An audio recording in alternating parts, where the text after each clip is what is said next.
And we are live. What's going on, everyone? It is the main event on Tuesday night. Here we are. And I'm just going to tell you right now.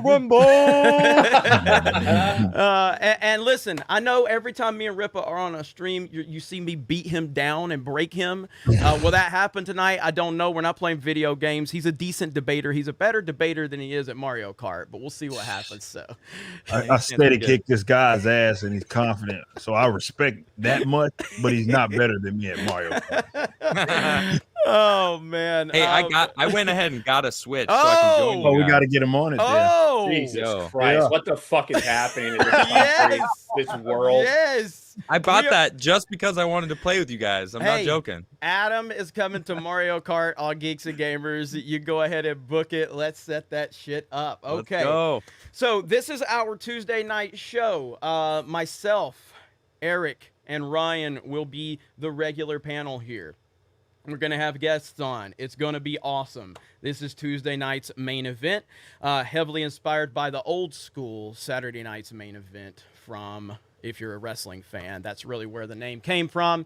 We're going to talk about a lot of different things. You guys are going to have questions for us, and we're looking forward to, seeing what actually comes of this show. So let's do this. So first up, we have Ryan from RK Outpost. What's up, man? With that lighting. Look at that lighting. Listen, I finally had to give in to the bisexual lighting. We had to do something here. So we got it. I can change the colors and all that shit. Fancy like young Ripa and Jeremy from Geeks and Gamers now. So yeah, feeling good. I'm getting settled into this new place. The rest of the house is a fucking mess. There's boxes everywhere. Only thing I focused on was like getting my background up and my computer set up. But we're good to go. I'm looking forward to every Tuesday night from here on out, man. It's going to be awesome. Hell yeah, man. Don't you have somewhere to be with your sunglasses? Don't you have somewhere to be? Last Saturday. I forgot. Yeah, let's go full screen on that. I can't hear you guys. Tuesdays is my Fed Boy night, right? I'm just here to say make America great again. Is that my badge or what? He's even got the watch. You even got the watch. I got the watch, yeah. Oh man. I gotta pull up that meme that Steph made. Oh my god, dude. Oh yeah, the Ryan Kennel fan club or whatever. Holy Between shit, you and Ricada, like I'm pretty sure they watched our Tuesday night stream last week and they saw you and Ricada and they were like, if we want to go for the alt-right look, this Ricada guy and this Kennel guy seem to have it down pat. So I got it right here, dude. Like I can see that. Look at that. Oh man, this is silly, man. Glorious.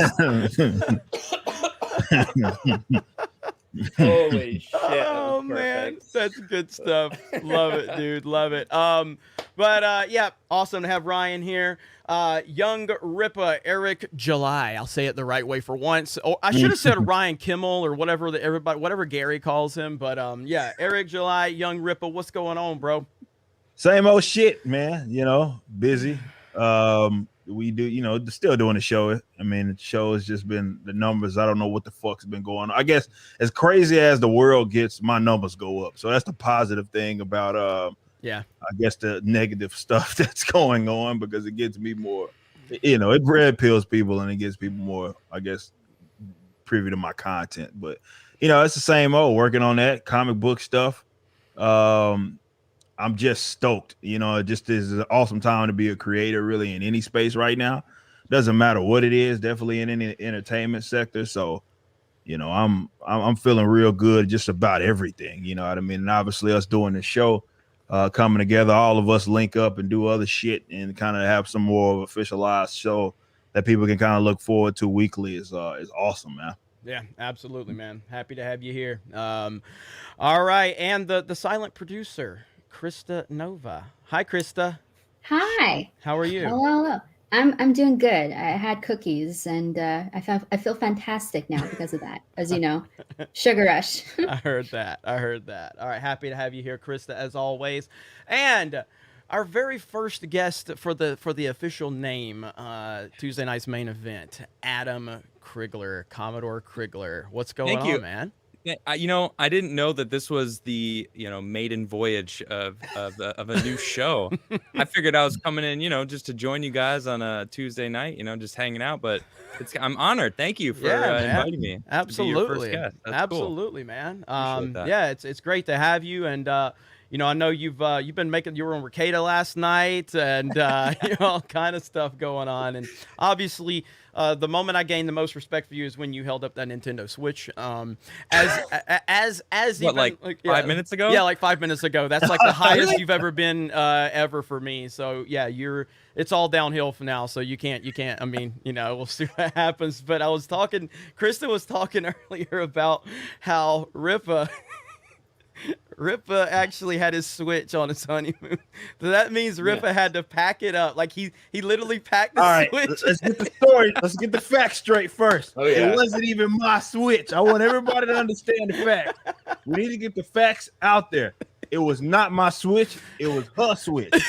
So let's get the facts straight. I was so desperate to play, I borrowed someone else's Switch. Wait. Sent to my phone. Now with you're hotel gassing. Wi-Fi. Now you're gassing. Now Ryan's gassing. What happened was, and I'm gonna get the facts. Let's see what he's spreading. Right, this guy right up there, he's spreading fake news. I'll give you the real shit. What happened was, she brings her fucking Switch. We spend the whole day doing whatever the fuck we doing. We wind down. She puts the fucking stream on, like, what they call it, Chromecast or some shit that they do with the TVs and shit. So she does that, and we were like, fuck it. I mean, we ain't doing shit now. We done did everything. Might as well go kick these guys' ass in Mario Kart. Now, fortunately, that didn't happen because who the fuck plays handheld? Yeah, handheld sucks, dude. I do. Handheld, oh my god. Handheld sucks. Handheld The sucks. worst I part can't do that shit, man. The worst part isn't holding it by the hands. That's weird. But the worst part is how fucking small the screen is. Yeah. No, but look, you can't see bananas and shit in front. if you got the appropriate holder, see, like I got this. That's actually nice. Yeah. It's got some grips on it, so That it makes it doable. I grew up playing Game Boy, man. Like the first Game Boy. I still have my Game Boy. Yeah, And I mean, I was a handheld gamer for the first. I mean, I've been gaming for 30 years. I got that Game Boy when it came out. What did it come out in 91 or something? I think. I mean, I played Pokemon on that shit too. I'm not driving around 200 cc's on Rainbow Road trying to dodge people. I can handle Pokemon Red on that thing. I think that says a lot more about your skills as a gamer. I'm just saying. Possible. That's very There's possible. a reason Krista's always finishing ninth. Is because she's using handheld. Okay. Uche must be on handheld too. I never thought of that. Perpetually ninth Uche. He has to be. I mean, he's not, but You know it's bad when Krista's roasting you. Like when Krista starts shit talking you on a Mario Kart stream, you might as well just give it up. And that's what happened to Uche. You can see that clip over on Epic Game Clips. But yeah, there's the introductions right there. This is the new Tuesday show for Geeks and Gamers. I'm excited about it. Hopefully you're excited about it. We're going to talk about a few things, and we're going to let the conversation evolve into kind of wherever it evolves to. First thing we need to talk about is something I have not talked about up to this point. And a lot of people have said, why didn't Jeremy make a video on it? Because I don't fucking care about Lucasfilm anymore. I have zero respect for Star Wars, for Lucasfilm, for Disney, anything they're doing in terms of that stuff. I just don't care. But there was some big news that came out of Star Wars, and it's kind of like, yeah, you're basically saying what we've been saying for the past 3 or 4 years. So Ryan, you want to tell us a little bit about this, and we'll have a discussion about it. Yeah, absolutely. I am sharing my screen here because this was the big news that came out. Now, J.W. Rinsler is an author who has spoken out a little bit. He's recently passed away, but he did speak out before that about how Lucasfilm changed after Disney took over. Like immediately, as soon as Disney bought Lucasfilm, the company changed from being a company that really cared about fans to something completely different. Well, in his newest book, which is actually about Howard Kazinjian, the former president of Lucasfilm, Marcia Lucas, who does not speak out very often, the ex-wife of George Lucas, very famously the editor of Star Wars and a lot of other very famous and very well-respected movies, she had something to say about Disney Star Wars, and she dropped an absolute nuclear bomb. This is from Marcia in this book. I like Kathleen. I always liked her. Whenever you preface a statement with "I like that person," you know there's a but. Yeah, yeah. She was See, full I of don't ever beans. start. I don't ever start out sentences about Ryan or Rippo where I'm like, I like these guys, but I'm like, fuck these guys. Also, also they're not too bad at Mario Kart, or they are terrible. So yeah, when you start out like that, you know that it's being prefaced by some bullshit. So here Yeah. it comes. She was full of beans. She was really smart, really bright, wonderful woman. I liked her husband, Frank. I liked him a lot. Now that she's running Lucasfilm and making movies, it seems to me that Kathy Kennedy and J.J. Abrams don't have a clue about Star Wars. Oh, They don't get it. And J.J. Abrams is writing these stories. When I saw that movie where they kill Han Solo, I was furious. I was furious when they killed Han. Positively, there were no rhyme and reason to it. I thought, you don't get the Jedi story. You don't get the magic of Star Wars. You're getting rid of Han Solo. And then at the end of the last one, The Last Jedi, they have Luke disintegrate. They killed Han, they killed Luke, and they don't have Princess Leia anymore. And they're spitting out movies every year. They think it's important to appeal to a women's audience. So now their main character is this female who's supposed to have Jedi powers, but we don't know how she got powers or who she is. It sucks. The storylines are terrible, just terrible, awful. You can quote me, J.J. Abrams, Kathy Kennedy, talk to me. Woo! I mean, that's So- a beat. That is a brutal beatdown beyond belief. Yeah. It is. And this isn't just coming from a random person. You know, this is Marsha Lucas, who was there with the creation of this with George. Now, we have to be fair. In this book, she also goes on to say that she cried when she saw episode 1 because she didn't think that George made the right decision. She didn't like the movie. But throughout that entire thing, she talks about how Star Wars is George's like creativity. How what she did with it, she was able to do because of the imagination and the creative like brain behind George Lucas. That's not what she's saying about the sequel trilogy. She's saying these people have no fucking idea what they're doing. And this is funny enough by itself. The funny part to me has been all these people freaking out, all these people who shilled so hard for the sequel trilogy, all these people who want to respect women and uplift female voices. When a woman comes out and says something they don't like, they're like, well, you know, all she did was really edit it. It's really not that big a deal. You really shouldn't, take her opinion in consideration. It's just an opinion, guys. These people literally freaking out about this. These same people that want to celebrate women, that want to celebrate any female Feeling in Star pretty Wars good because they got about a vagina, myself and the are decisions now coming out I and bashing. made. Look at this. Woman's so misogynistic. She sounds like your average alt-right Star Wars fan on YouTube and their minions on Twitter.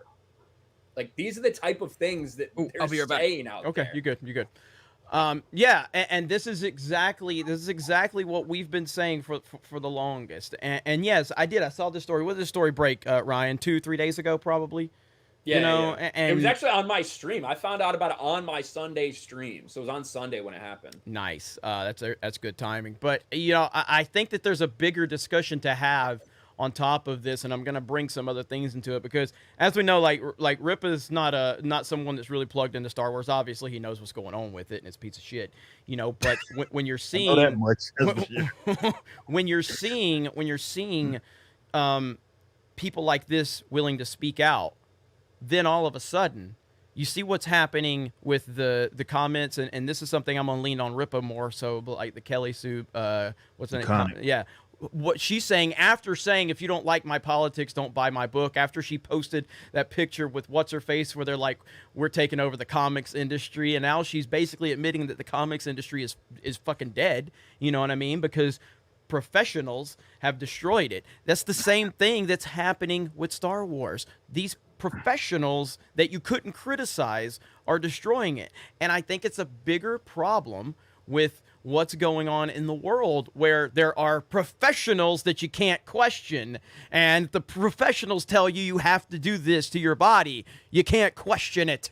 And I think that that's the bigger overarching thing from a far left mentality. But, Adam, I was just kind of talking about with Star Wars and how people are willing to speak out to this level, and then you've got the comics industry collapsing, and you've got people that once upon a time were saying, if you don't like my politics, don't buy my book, and now those same people are sitting here saying, the comics industry is failing big time, and it kind of goes back into this bigger overarching theme of the world right now where You can't question those professionals. And if you question those professionals, you're a I was gonna say some horrible words that I probably shouldn't say here, but you're a bad person. You're a Trump supporter. You're an alt-right dog whistler, something like that. But Ripa, Yeah. what do you think about all of this? Well, no, it's like hearing that story is basically someone that's been kind of connected to the industry in some way, or rather the brand in some way, that sees it going in a direction that just doesn't make sense. And like Ryan had mentioned, like,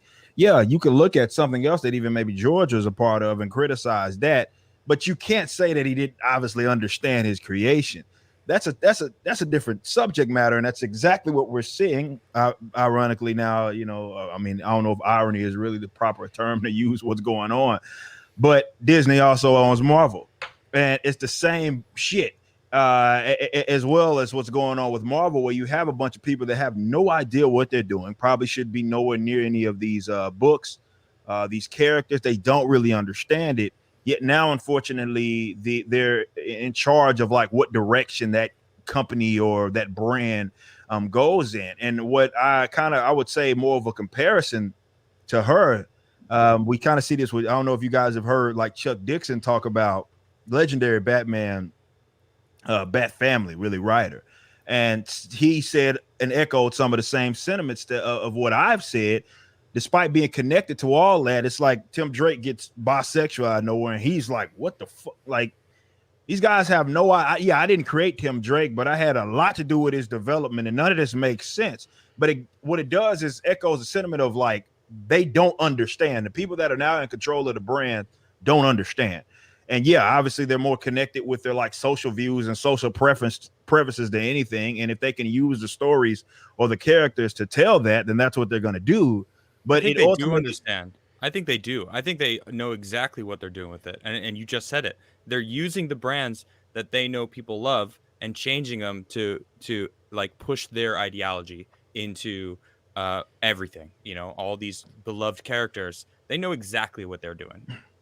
I think it's on purpose. Yeah, most definitely. No, I don't disagree with that at all. I would say it's purposeful, because these guys are blinded by, or rather controlled by, their political or social views, and they can't detach themselves from that. I say this all the time. It'll be the equivalent to me writing Batman, who is my favorite comic book character as an adult, and turning them into a full-blown fucking anarcho-capitalist. That's not what Batman is. He's never been that. And it would be a fucking weird ass story if I did. It would be off brand, right? Yes. If I turned him into that, and also he would be black. Well, yeah. Of course, I'd have to race change him, maybe even gender swap him as well. To be completely honest, but no, like it would be the equivalent to me doing that weird shit. And people that have like integrity or love for the brand, or passion rather about it. No, they know how to detach themselves from that, because it's not about you. Once you sign up to write this character or to grow this brand, it's not about you. It's about the brand. So you got to detach your personal social views or political views from that. If it doesn't make sense for the character, you don't try to inject it, or rather ham-fist it and force it in there. And that's what's happening right now with pretty much every brand you can name that's been around since we were youngsters, be it Star Wars, Star Trek, Marvel, DC, the list goes on. It's happening, and it's like they're trying to find a new one to slay. You know what I mean? Like they go franchise. We saw what happened with He-Man. They're going franchise to franchise to try to inject this nonsense, and they just won't stop until they like have control, or rather are able to utilize those for their personal agendas. If you like it, they want control of it, and they want to then force it down your throat. And then they try to gaslight you when you say this is off brand. They'll say dumb shit like, "Oh, well, it's always been this way. It's always been this way." Well, you make a point about, I obviously, and most everybody here should know, your stance on politics and everything like that. And obviously I have high respect for Eric as a friend and as just a human being, not as a Mario Kart player, but overall but I have high respect for him, but no bullshit. Like if Eric was in charge of Batman and he turned him into what Ripa believes in politics, I'd be like, you're a piece of shit, dude. Like, what the fuck are you doing? Because That's not, and that's exactly what these people are doing. They're pushing their own views into these pre-existing characters, and they're intentionally making people mad. And then when people get mad, they dismiss them. They call them all Trump supporters. Ripa gets called a Trump supporter every day on Twitter. It's the most hilarious shit I've ever seen, you know? And it's all because he has an opinion that people disagree with, because these NPCs have been trained to think that if anyone disagrees with them, they're just automatically a Trump supporter. And on any level too. That's the crazy Yes. part. It's not just like, oh, you disagree with this. All right, well, we at least agree on all these other things. It's like, no, suddenly you're just their full on enemy on all fronts. Right. That's the craziest part. And for anybody that doesn't know you, Adam, like you're someone that really got a lot of notoriety because you were not a Trump supporter. You were not a Republican. And Also you correct. were allowed the nonsense to kind of red pill you. Do you want to give us a brief kind of background on Sure. that? Just so everybody that maybe is, most everybody should know Adam here, but if you don't, you should know Adam because he's awesome. Well, thank you for that. I appreciate that. But yeah, it was, I mean, I lived in my own little bubble. That's really the key. I mean, I was busy trying to make it in life, you know, trying to figure out what to do next as far as work, which is I feel like most people do. They don't have the time to really worry about like the bigger picture of like what everyone else is doing or like politics. I feel like most people are just trying to put food on their plate and, you know, make sure that their family's taken care of, which I think is a great thing to do, you know. So me, you know, I'm in my late 30s now, and it's like there was this point of honestly, it was because of being on the Timcast show. I was sitting across the desk from Tim, being told I was wrong, and I don't like that. I like knowing what I'm talking about. I like being knowledgeable about the things that I'm discussing. So I started doing my own research, and that was really the beginning of it, like where I started realizing how important it is to be aware of what's going on in the, you know, the on Earth, you know, like human society as a whole. I just started paying attention and realizing how important it was to pay attention, because so much stuff was kind of like going past me without me being a part of the conversation. And I want to be part of the conversation. I think more people need to be part of the conversation. And part of that was Trump was the bad guy. He was the big bad wolf that they kept crying out over and over and over again. And I'm like, I'm going to look into this. Like, what is it about him that they don't like? And each thing I would go and find out that it was actually skewed. It wasn't the actual truth. It was something different that they just twisted. They took a little piece of the context. And at some point during 2020, I was like, you know what? He's a pretty good president. Like, actually, I like his policies. And everyone's like, oh my gosh, you what? I'm like, yeah, do you not look at his policies? And they're like, F his policies. What about the racism? What about and I'm like, what? The policies are good, though. They're actually helping everyone, not just specific people. Like, if he was a racist, wouldn't he just help specific people of certain races? No, he actually was trying to help Americans, which I'm about. Like, good. All right. I like that about him. So I was just kind of fed up with seeing the lies over and over again. And it's just getting worse and worse, too, which is crazy to me. Trump's gone. They're still talking about him. Every day. That's the only way they can get clicks. That's Ironically. true. Every day. And Mhm. someone and then you got someone like Ripa who's not a fan of Trump, yet they constantly are linking him to Trump. And not that that's ever going to make him a Trump supporter, because they can't control his head like that, but it probably makes Ripa Right. just like a little sympathetic to the guy. You're like, what? Well, no. You know? What ends up happening is that you see how deranged these fucking people are, right? Yes. Where I can just say most of what I've said is shit I've been saying for the better part of a decade. It's not necessarily any new, but they found a new boogeyman to like slay, and all I do is point out what the hell is actually going on, and these people lose their fucking minds. And this is because that Trump became their boogeyman, that dragon that they need to slay. So God forbid anybody disagrees with some fucking deranged leftist, then you must be one of them. You got to be some MAGA hat wearing Trump supporter. And anybody like you've mentioned that knows me, I couldn't be anything further from the truth. All it takes is one damn Google search. You can find mountains of me fucking calling Trump out for his bullshit. It's not It's not a rarity or anything. I've been pretty open with that, but they don't care. They don't care because that side particularly is like they're deranged. They're fucking crazy. They're lunatics. Yep. So like what Adam was saying, it could be just a issue that doesn't even pertain to politics, right? Yeah. Like it could be doesn't about have to- Star Wars. Yeah, exactly. It could be about Star Wars, your position on that, and you're a MAGA hat wearing alt-right white supremacist, and of course it doesn't make sense, but that's the firmware update that they got, and that's all they rely upon. So that's how crazy these fucking people are, where you can look at someone that couldn't be anything further from who they think their boogeyman is, but just because you disagree with them, To the gulag. yeah, exactly. We're all going to Exactly. be in that bitch together. It doesn't even matter. Yep, absolutely. Well, we'll absolutely. just bring our switches and we'll be good, right?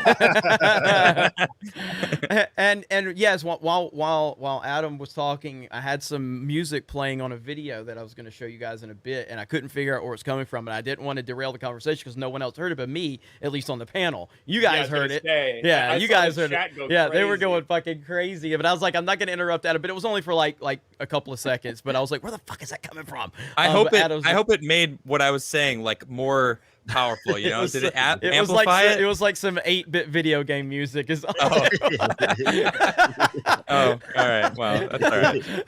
but hey, you know, it wasn't some like super deeply like patriotic, inspiring tune. It was like, You could have just told me We that, might- and I would have just believed it. Like, awesome. All right. I might take that whole clip of you talking and putting that music behind it, and then just uploading it as a video itself. But bringing it back to Star Wars and the Lucasfilm comments. I think that there's some parallels because I can only speak for myself, and I could probably speak for a lot of people, but I'm only going to speak for myself. And you guys in the chat can give your thoughts on this. It's too late for me for Star Wars. It's too late. I don't care. You're not getting me back. And I think that a lot of people feel that way with the comic book industry as well. It's too late. You're not getting them back. You're just not. It's too late. So it doesn't matter how much you try at this point. I'm done. I'm out. I'm not coming back. You would have to do things that I think are not even possible for Disney, and that's to publicly fire and shame Kathleen Kennedy, and then get once Trump gets reelected in 2024, we would have him put a restraining order against her coming within 500 miles of any Star Wars production. That's the only fucking way. So I heard she got fired. that's I heard. Okay. Oh wait, shit. It's almost All right, in September, hang on. isn't it? It's a good time. It's a good time for me to play the sound clip. Unfortunately, nobody else will hear it, but everyone in the chat will. We're really not affiliated with Geeks and Gamers as far as I'm concerned. Just wanted to put that out there. That's a certain Hollywood director letting everybody know they're affiliated with Geeks and Gamers one more time. We're really not affiliated with Geeks and Gamers as far as I'm concerned. Okay, there we go. So we have that out of the way. So we're all good on that front. But yes, it's too late for me. Chat, is it too late for you? Ryan, you're one of the most knowledgeable Star Wars fans I know, and you know more about Star Wars than I would put you up against most anybody, at least on old school stuff, EU and all of that. So are you done? Where are you at with it?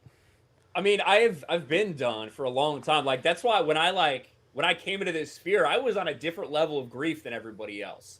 Like, in 2012, when Disney bought Star Wars, I was excited because I thought that all the shit that I had been spending my money on, spending my time on, all of these stories that were telling one, was it perfect? No. Were there bad stories? Of course there were. There's always going to be when it's some expansive as that. But it was all connected, and there was effort into keeping these details straight and telling one continuous story.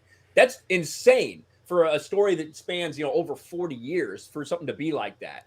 And I thought we were going to get to see these things brought to life. And that's not what happened. 2014, they said, all this old shit, yeah, it can go in the trash. We want our creative freedom. Turned out creative freedom meant just bastardizing all that old stuff without giving anyone credit and doing a really shitty job of it. And trying to virtue signal throughout the entire thing. So when Force Awakens came out, that was my chance. Like, that was when I was like, all right, I'm going to put it aside. I didn't like Rebels. I didn't like that stuff, but I'm going to give it a chance. I thought it was dog shit. I was looking around at me. I see these fucking seals clapping as Han Solo drops in the depths of hell. And I did not understand like why people enjoyed it. I was like, I'm just at a different place, I guess. People seem to like it. I fucking hate it. So then Last Jedi came around, and it's like that's finally what snapped everybody into kind of seeing what it was. People were hopeful about what could happen after Force Awakens, after that Luke Skywalker at the end. They left with a little bit of hope, and then Last Jedi dashed all of that. I am never going to be okay with the current iteration of Star Wars until they completely clean house. I don't think it can be fixed because that would, in my mind, it would literally require them wiping out everything that's been done over the past 10 years. And I don't think it makes any sense for them to do that. As much as I would like it, as much as a lot of fans would like it, you do have to acknowledge that there are a lot of people that are invested in the sequel trilogy. They're invested in The Mandalorian and all these stories. You can't just wipe away the sequels. Mandalorian ties into all that shit. Rebels ties into shit like that. Like, it's all connected. So you either have to take all of it away or leave it as it is and just try to tell more creative stories from here on out. Either way, it's not for me anymore. I'm gonna keep fucking talking about it to tell y'all how fucking bad it is. Yeah, yeah, and I, Ryan told me today, he's like, motherfucker, make videos, and so I'll get back to it. Now, with that tying into the comics industry, Ripa, tell us where you're at, and then if you have any links for what I want you to tell everybody what you're doing about it from your perspective, drop it in the private chat, and Krista can share it with our mods. I don't know if you have any links to push people over that direction. Not yet, but I will say this. Yeah, like similar to where you guys are at, that's where I'm at with Marvel and DC. Where and that took a lot because people that know me kind of that fell in love with my content, I'll do these really in-depth reviews on even more recent and modern comic books and stuff. And for the first time, I think in my life, since I took that break from comics when I was broke as shit, but this is the first time that I hadn't had a pull list. You know what I mean? I think that stopped at September of basically a year now, where I haven't had any fucking pull list. Like, I'm completely done. Everything that I buy now that is Marvel or DC related is straight back issues, not even reprints, like straight legitimate back issues. I haven't done any recent reviews really like that. I did that long, which was fun to do, to reminisce, and then I thought about how fucked it is after while I was doing it was kind of depressing doing that long 2-hour review, detailed review that I did after Zack Snyder's Justice League thing, and talking about all of like the history of the Justice. That was really fun for me to make. Fantastic video, by the way. But appreciate that. It was fun for me to make. But then as I'm doing it, I'm like, wow, this really turned to shit, man. Like, you really start to see perspective when you see how those stories hold up, current stories hold up to how they did back then, and they don't even fucking hold a candle to. You look at the disaster that the New 52 was and all of that shit. It was like, I was like, wow, they really fucking did this. And so where I'm at, I haven't done any reviews. People like, hey, what was your your Shang-Chi review, your these other shows that have been out? Why have you done them? I'm like, dude, I'm not enthusiastic about it, like, at all. Like, I can't be, which is odd for a person like myself to even say that, considering how much of a suit, like, y'all are the Star Wars, that's me for Marvel and DC and how it's historically been. So now, like, I'm looking at it from okay, I still have a love for comic books. What can I do to like at least change the course of American like comic books? Now that I have the financial capacity to actually do that. And that's obviously, what you were alluding to with me coming out with my comic book company, which, we'll be announcing that by the end of the year. The first book right now is currently having some artwork being done with like 15 pages of colors and ink, pencils being completely done. I have two guys, both the colorist as well as the penciler and inker. Both of those guys are former Marvel and DC guys, and I can't wait to announce that to you guys. Those are the people that are going to be a part of certainly of that project. Who knows? Maybe it's this show where I first leaked the goddamn information to you guys. But either way, now I'm looking at it from a creative perspective. Like, these guys are not going to feel the voice. The reason why the American comic book culture shifted to manga, it ain't because their love for comic books died. It's because manga simply is filling a void for the time being that the current era of comic books simply rather not feel like Kelly Sue DeConnick, they're in the fucking red. They concede that most books don't make any fucking money because nobody's buying them. So now I'm looking at it like, yeah, there's a lot of money to be made in this game as far as I'm concerned. But more importantly, as a guy who grew up on this, I understand the culture. I'm trying to combat them. I've said before, like when I come out, you know, people talk about the Riververse and everything we're doing. Like when I come out with my shit, my direct competition is not with a person or even group of people that have a control of one character that isn't attached from Marvel and DC. No, my direct competitors are Marvel and DC. I'm trying to have expansive universes that hopefully I can convince people to, of course, get invested in terms of being customers. And that's where I'm at with it now. To be their direct competitors, we know the power of the internet and what we have access to that we didn't have before, that we can actually do this shit. It's legitimate now. We couldn't once do this, or it's very difficult to come up with an alternative. Now it's very doable. That's where I'm at now. But like, as just being enthusiastic with it, fuck no. I'm like what Ryan is doing. I'm just making fun of him at this point. Like that's the only thing that I can do. And I can still have that knowledge base, compare and contrast with people or for people to what was happening before versus what's happening now. But my job is to fucking try to outclass them and make fun of them. That's where I'm at with it. Hell yeah. And you know the reason that shit's important, because there are people that are not at this stage where we're at. There's people that are sitting there watching this and feeling like, man, I don't get it, I don't like it, but it seems like all these people do. Maybe I'm alone, maybe I'm crazy, maybe I'm the one that doesn't make sense to. That's why we have to keep talking about this. The idea that because you talked about something one time, because you made one video on it, well, you've already said your piece. Shut the fuck up. They just want you to shut up. Exactly. Yeah. I will talk about it as much as I want, as many times as I want. And as long as there's an audience for that, that's a good decision. Yeah, absolutely. Agreed. So now, Adam, what's been your take on this whole thing with Hollywood? And because obviously you've got a political voice, and a lot of people know that from the identity politics and seeing all these properties ruined. What's been your perspective on all of that? Well, I loved Star Wars. I was a big Star Wars fan. I was a big Star Trek fan as well. I watched them both equally as a kid, so I kind of grew up in the glory days of, I don't know, the 90s watching movies. Like, I feel like those are the best movies. But I'm actually working on doing a Star Wars deep dive. I do deep dives on my channel. I haven't done one in a while, but I've got a friend of mine. He goes by Darth Call. He actually dresses. I know exactly. I know him. You know who I'm talking about? Yeah. Awesome. Yeah. So he's great. He's actually been to Comic-Con as Maul, and he's interviewed so many different fans and he's super knowledgeable about Star Wars. And him and I have had many conversations about the state of Star Wars and how I didn't realize how bad the newer movies were until he snaps on them sometimes when people are asking him about it on stream. And like, hey, what do you think about the new Star Wars? And I mean, I'm in the boat right now where I love the Wheel of Time. I know it's kind of a different. It's similar, because Amazon's now making a epic show of the Wheel of Time, and I know they're gonna fuck it up. They're gonna add that bullshit and change everyone, and it's just not gonna be the same book series that I loved. And it's everything I loved. Even Magic the Gathering I used to play all the time, and it's like they fired their best artist because she liked a tweet of a politician. It's like I can't believe she's one of the best artists that they had, and because she had a political view on Twitter, she liked a tweet and then got fired. It's an infection. It's like a disease.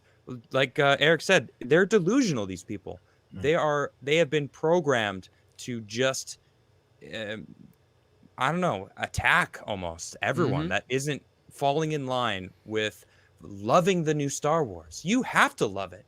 Loving the new comic book, sector, if you don't love it, then you're the problem. You clearly have issues. Yeah, absolutely. And I've talked about this many times. Sorry, go ahead if you had any more points. No, I'm just saying I'm fed up with it. That's it. Yeah. And like I've talked about this where, I'm a prequel defender, Star Wars prequels, and I've talked about how going back to arguing about with people that didn't like the prequels versus arguing with people that have decided that the sequels are the greatest thing ever. I was arguing with people that hated the prequels that loved Star Wars. When I'm arguing with people about the sequels, I'm not arguing with Star Wars fans. I'm arguing with political activists. Yep. That's who Right. I'm arguing with. I'm arguing. That's I'm a not good point. arguing. Yeah, like I never was called. Like even for movies I didn't like. Okay, let's bring up movies like everybody knows I'm not a big fan of the Man of Steel or whatever. But like, guess what? I've never been called a sexist or a racist for it. Guess what? I said Superman needed to smile more. Does that mean Yeah. I have something like like that was a big criticism of Henry Cavill's Superman. Yet if you say a woman needs to smile more, you're sexist. It's like shut the fuck up. We're Those so people tired that you're of it. arguing with, the people that you're arguing with too, those activists, they were never Star Wars fans. Yeah. No. They Never. didn't care about Star Wars. Never. Until suddenly they were like, hey, by the way, here's this character that you will love, and they're going to hate it. So go fight them. Spite. Yes, exactly. That's Yeah. all it is. They spite. They enjoy characters like out of literal spite. Like that's all it is. They're not knowledgeable on these, and trust me, I've fucking tested them many times when it comes to their knowledge base, going back and forth with these damn weirdos. When it comes to the knowledge base of these characters, and they almost never understand. Hell, we talked about it yesterday, right? Jeremy, with the debate that I had with the other person. Like that shit gets rough. That's what happens when you actually start to have a discussion with these people. They malfunction. They have no idea what the fuck it is that they're talking about. Everybody's a super fan on the fucking internet, but I read a Wikipedia article on shit. yeah, that's all it takes. Fandom Wikipedia article, and you're done. You're good. You know everything about the fucking character. No matter if you don't own a long box or a short box full of fucking comic books. I gotta play this clip. I gotta play this this is clip a from good one. yesterday, man. This is so good right here. Here we go. Just mean he's been a woman's got a hold of Eric July. That's all that means. Here we go. Understand what that means as a logical fallacy. I don't think you understand what that means as a logical fallacy. I think you should stop using moving the goalposts. honey. All right, I already told you. Please, there's only one woman on earth that gets to call me honey, and it's not you. So I respect if you don't We call me can't that. hear that shit, Jeremy. What? Yeah, you got to Yeah, we click can't share hear that. audio when you. You know go what? to- They all know heard what it then. My you- bad. They heard it. Yeah, They they heard heard it. it. There's no Okay. way. You've ever I didn't done, know if it Jeremy, echo. It on was this little echo. channel? No, but it What would a echo. It would echo when I shared audio before. So it's weird. So I guess it's because of how I'm sharing. That was Ripa. I don't know, declaring his love for Donald Trump. That's all I assumed that clip was. We're gonna have to actually soundbite some stuff over it now since it's been played.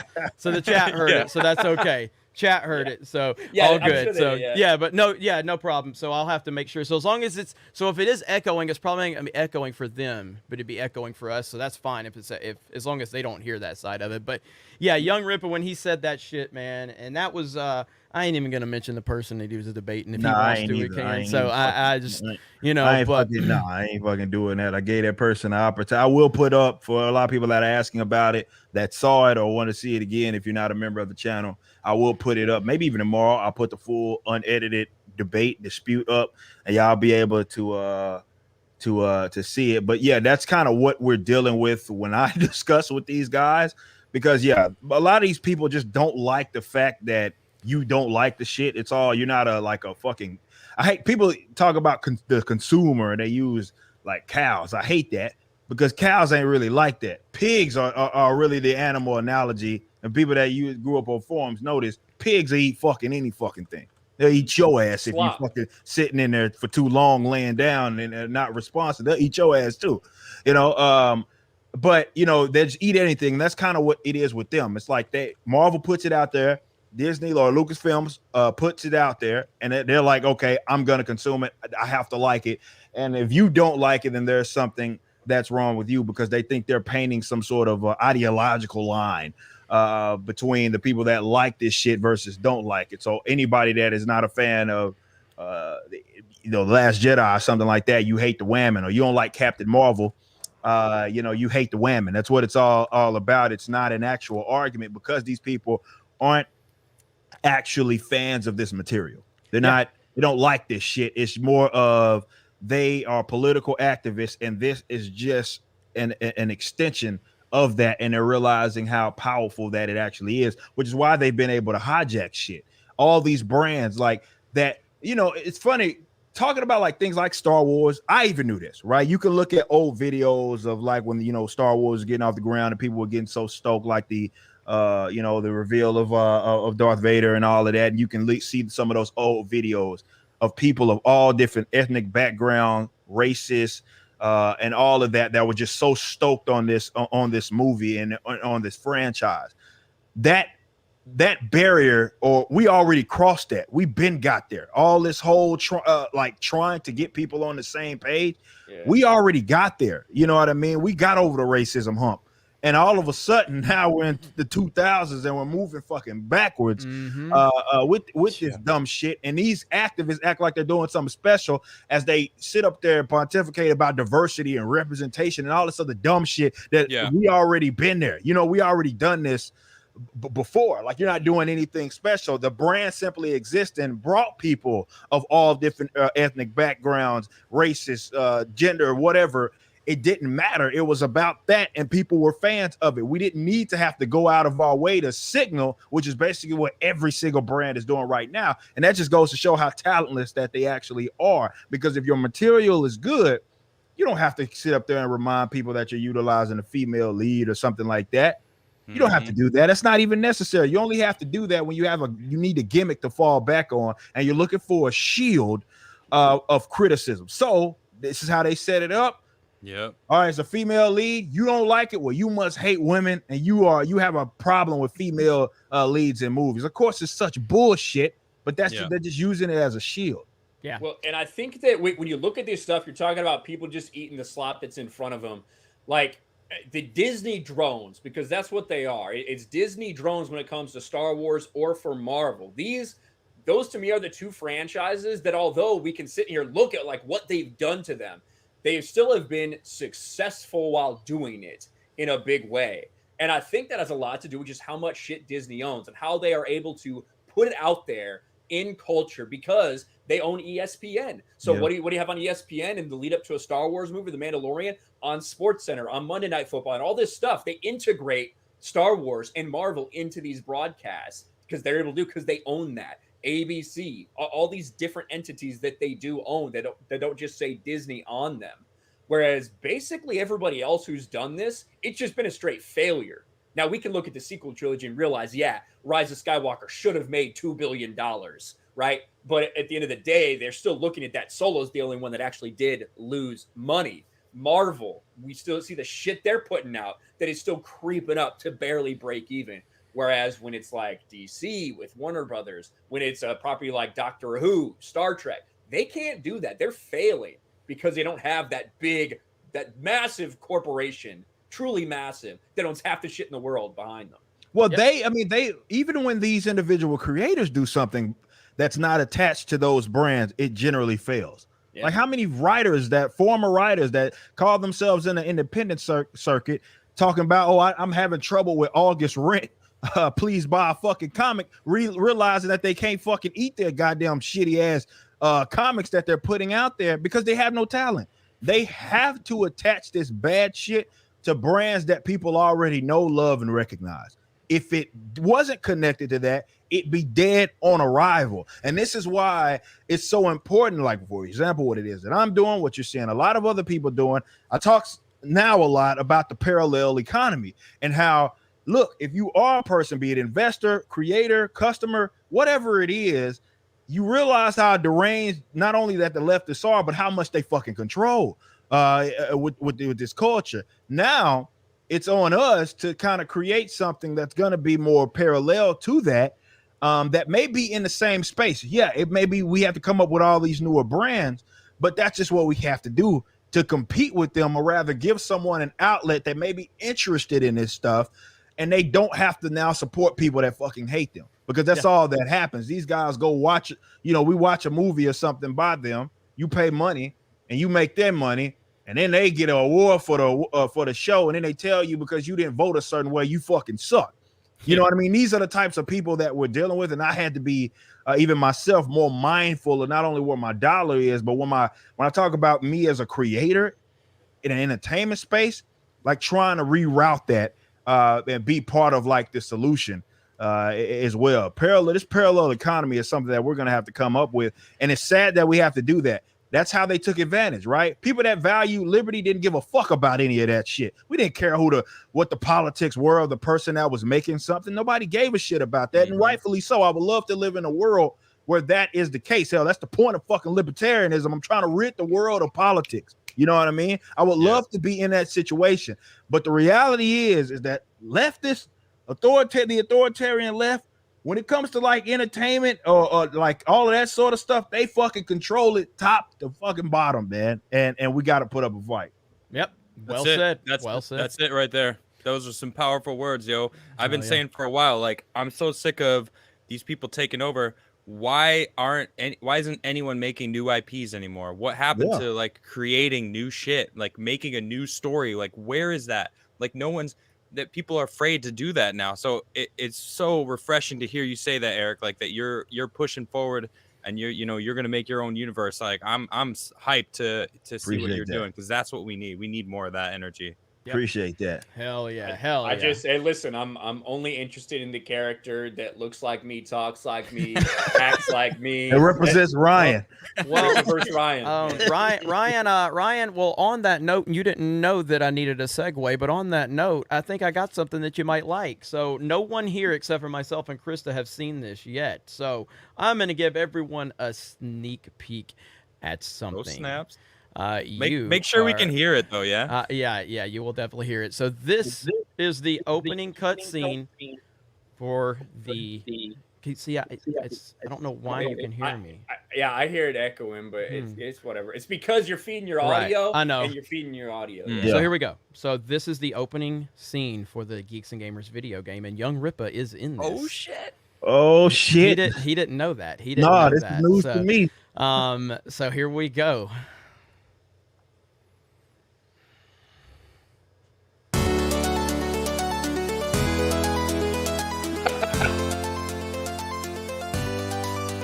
Ivan, Uche, Drunk 3PO, Mark. I love that. X-ray girl. That's sick. Look at Rip over there. Yeah, I see it. That's sick. Is it echoing on y'all's end? See, that's why I don't share audio. It didn't echo for me. Yeah. Dr. Cancellation. This is awesome, dude. Dumb article. P.S. Hit piece. Fade in. Oh my gosh.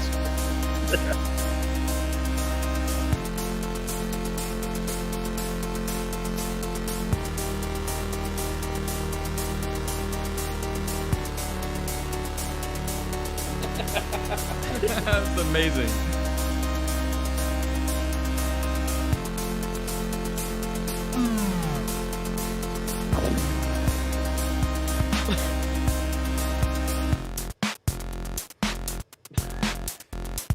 Try crying.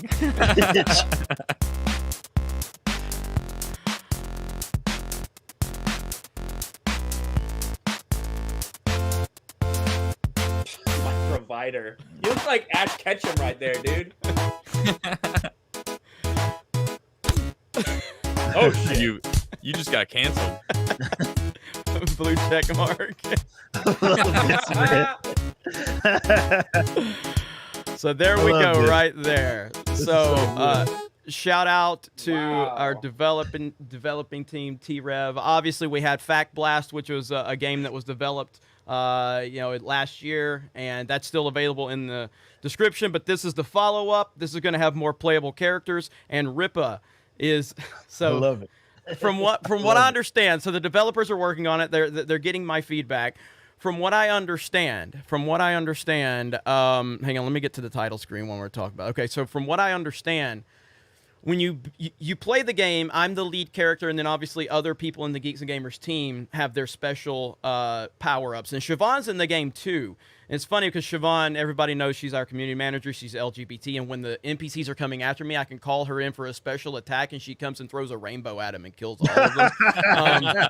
Nice. But so from what I understand, everybody has different powers. And when you beat the game, Ripa becomes a playable character, and then you have everyone. He has everyone's power, so he can go through it and kill everybody so easily. Oh, that's sick. So Krista has chicken nuggets. Lethal Lightning's in it. Like, so that is awesome. I'm really proud of that.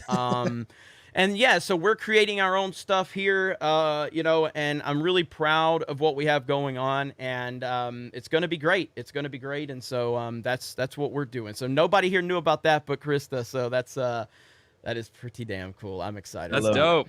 I love excited. it. Cool as fuck. Absolutely. Hell love yeah, it. man. That's sick, So- Now, man. Uche looks like he thinks like he looked like how he played Mario Kart. You know what I mean? Like, every time he played Mario Kart, he's like, I played against the best in the The world. best in the world, man. So, The best in the world. so as a matter of fact, Krista, I am going to drop the link to to T-Rev's channel, Okay. and I want you to share that with the mods. So if you guys want more updates on the development and other stuff, you can go subscribe to T-Rev, the game dev. And right here in the private chat, send that to the mods, and they'll drop that in the chat. But that's really exciting. I'm really, really proud of that, and that's just amazing, man. Super. When's that awesome. coming out? I think they're shooting for early next year. Next year. And to kind of capitalize off that a little more, too, there is one industry that, at least in my opinion, and I like your guys' feedback on this, and I know we got a lot of super chats, guys. Thank you so much. I will get to the super chats here very shortly. We've got a really good discussion and a great panel. Are you guys enjoying the show? I hope you guys are enjoying it, because you're going to get a lot more of this every single week. So if you guys are enjoying it, let us know. Smash the melee button, share this video out. But I think there's one industry, at least for me, that generally speaking, obviously there's problems everywhere when you have these creative nutcases involved in it. And the entertainment industry does have a dark cloud of nonsense over it. But I think the video game industry is the one industry that I can still find a lot to look forward to right now, because the last half of this year, there's a lot of good games coming out, and then early into next year as well, there's a couple. So what are your guys' most anticipated games right now heading into the Elden Ring? So that's early next year, right? Elden Ring. I cannot wait. Elden Ring looks incredible. Like Anything From Software does, I get and I soak it up and I love it. They're my favorite games.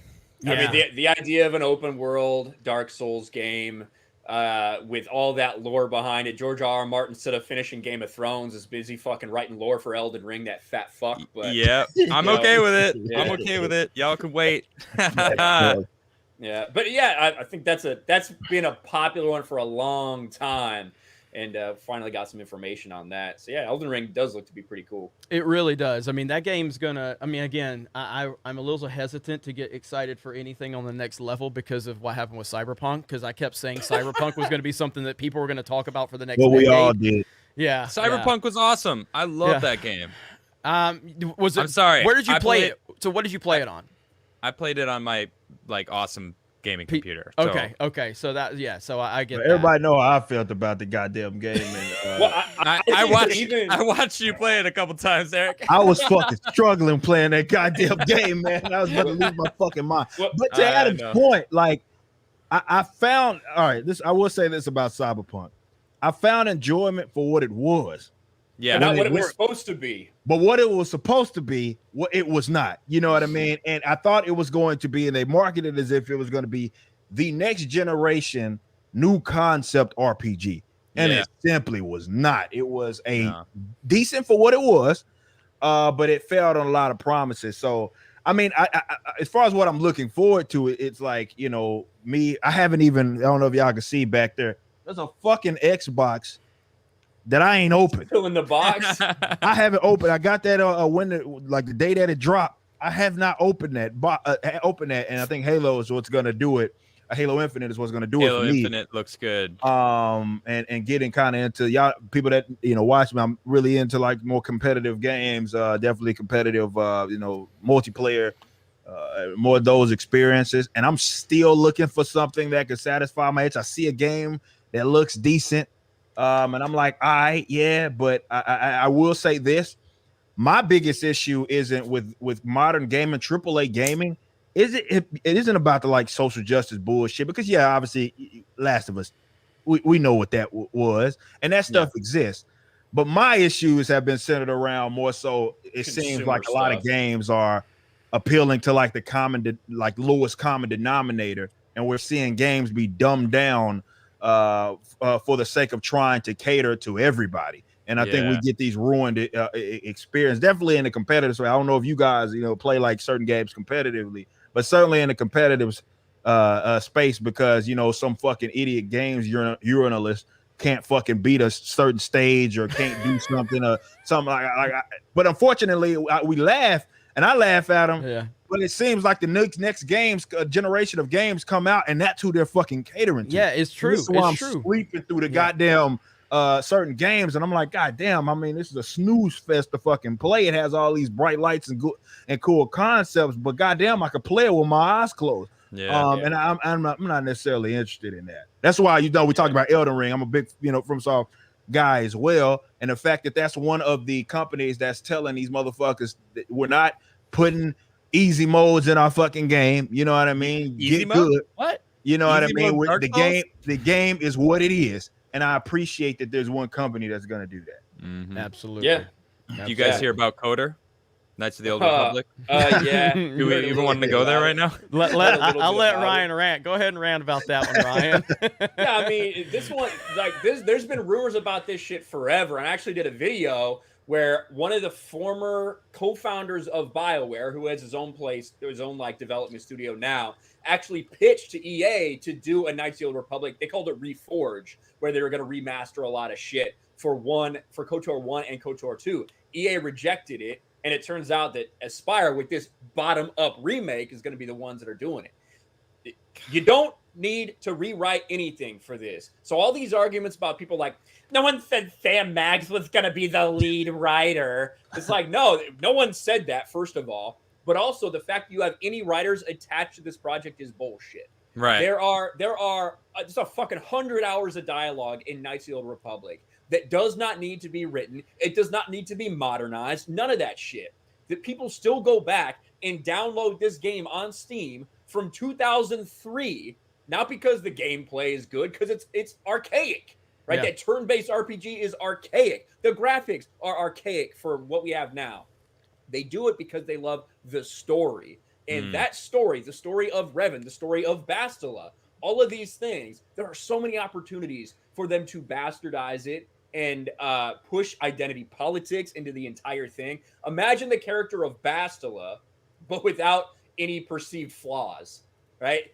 Bastila is a cocky, arrogant bitch, but she learns a lot from what she's doing. She fails a lot. She literally fails. She falls to the dark side at one point. So imagine that with these people in there and what they can do to that story and how they can bastardize it. Fuck this remake. Been saying it for a long time, but yeah, I'm not excited about that shit at all. Yeah. I like as soon as Adam said it, he saw Ryan. He says, well, "Should we go here?" Like, but it's just like that's what they do, right? That's what Lucasfilm is going to do. I said this a month before the Rise of Skywalker. I said we're about to be at the Rise of Skywalker, but what's next after that?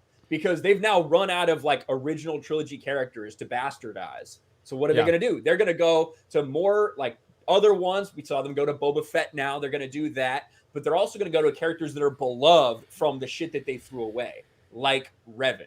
The next targets that are going to be on their list, I imagine, will be a character like Darth Bane. I think that'll be on their list within the next several years. You're already seeing them, what they're doing with Rogue Squadron. Patty Jenkins, rewrite it for a modern audience. Fuck you, bitch. Maybe they'll actually recognize.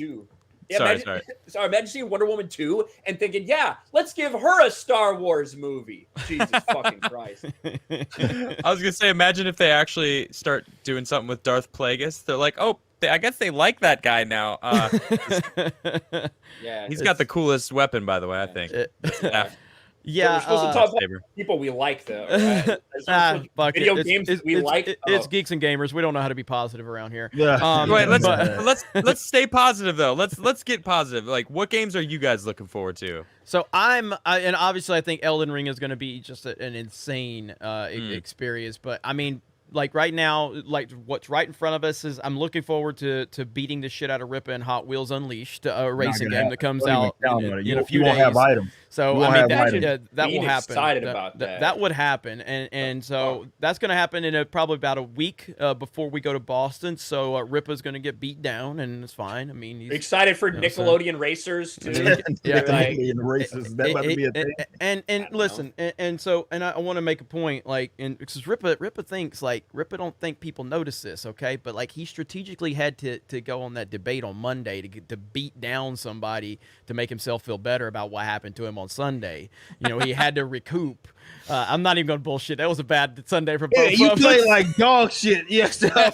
Sunday. What you talking about? Dude, Sunday was a bad day for both. Yeah, it was rough for me for a little bit there too. Holy shit! I was fucking about to have a heart attack, and I won. I won the last race. I got the gold trophy, and I'm still about to have a goddamn heart attack playing. It was so amazing. bad. It was so bad. Adam, are you gonna join us this Sunday? Hell yeah. Hell let's yeah. do this. So Adam will be on Mario Kart this Sunday. Again, if you're not following us on Twitch, make sure you do that. I think Adam has a Twitch. I know Adam has a Twitch. Ryan has one. Krista has one. Rip has one. Geeks and Gamers has one. So mods, you go ahead and drop all those links. Make sure you're following us over there. Krista, you're actually going to go live later tonight, right? Yep, right after this. What are you playing? Mario Kart. Look at Ryan. Look at Ryan. That fucking game that you've wanted to play that I played on my Twitch today, that Kenna Bridge of Spirits, that dumb shit. Why aren't you playing that? Because it's not out on Steam yet. You can get it on Epic Game Store. Do you not have a PS5? I don't. You want to buy me one? Fucking loser. Want to buy me one? I got one. I don't even play mine. So let's talk about that for a minute. So yes, Krista will be live later on Twitch with Mario Kart. I'll probably join her. We'll talk about that a little bit later. So Ryan, Kenna, Bridge of Spirits, you played it. I'm looking forward to that game. I thought it looked really good. So I'm curious, what were your general thoughts on that? It's not a game that's for me. It's very like cutesy and shit, and it's about a woman. But but in like all seriousness, we do need more games like that are at a $30, $40 price point that are like a 15 to 20 hour experience. But it's like but it's good, but it's like tight, and the gameplay makes sense, right? I don't think the story is going to be very deep at all. I don't really know what the fuck's going on, honestly. Like, I have no understanding of like why she's a character and like what her goals really are in like 2 or 3 hours playing the game. But I think we need more stuff like that, as opposed to just these massive, Assassin's Creed Odyssey or Assassin's Creed Valhalla that are these like 120, 150 hour games, but are constantly like shoving microtransactions down your throat for XP boosters to be able to continue and finish off that game. So you buy it for $70, but then you end up, they try to force all this shit down your throat to get the full experience. So I think it's good to have smaller games like that. And that's where like the indie game scene, I don't think too many of us are super into that, but like Mark is obviously really into the indie game scene because he spends so much more time playing video games than we do. Right. But that's an avenue that people can create, their own standalone things, and it can be really good and really well received. You have things blow up like Among Us. The fact that Among Us blew up the way it did shows you that there is a room in that space for things to blow up, especially when people are streaming it on Twitch, when people are streaming on YouTube, and somebody sees that some big streamer streams it, and all of a sudden, boom, everybody wants to play it. It's that competitive aspect. People want, to beat others. It's like we're competitive. We want to be better than others. Like that's 100%. Kind of our competitive spirit. So when you got a game like Among Us, where it's like, you're working together also. So it has multiple aspects. You're working together, and also you're trying to figure out and then you're actually talking to each other too. It's like it adds a whole nother element to that gameplay, which is very rare. Like you don't really get that, where you're actually communicating with the people that you're actually fighting against or working with. It's an interesting dynamic. Yeah, because they'll ban you if you do that, because proximity chat is toxic. Yeah, yeah. It's all toxic. People forget, yeah, like obviously we grew up on fucking, you know, Call of Duty, Modern Warfare 2, Modern Warfare lobbies, COD Oh, yeah. lobbies and shit. Now it's toxic. Yeah, You know like what I mean? You can't fucking do that shit. Those are the glory days. Those are the fucking glory days of gaming. I don't care what nobody fucking says. I love when Activision is trying to come out and say we need to rid toxicity from our community. It's like, motherfucker, you created that shit. You know what I mean? Like that. Like I am someone. I'm sure everyone here. I'm not speaking for Krista, obviously. Everyone here, though, nothing really fucking bothers us. You can say whatever you want to us. But even in those Modern Warfare 2 lobbies, sometimes I'm like, fuck. Oh, those are brutal, man.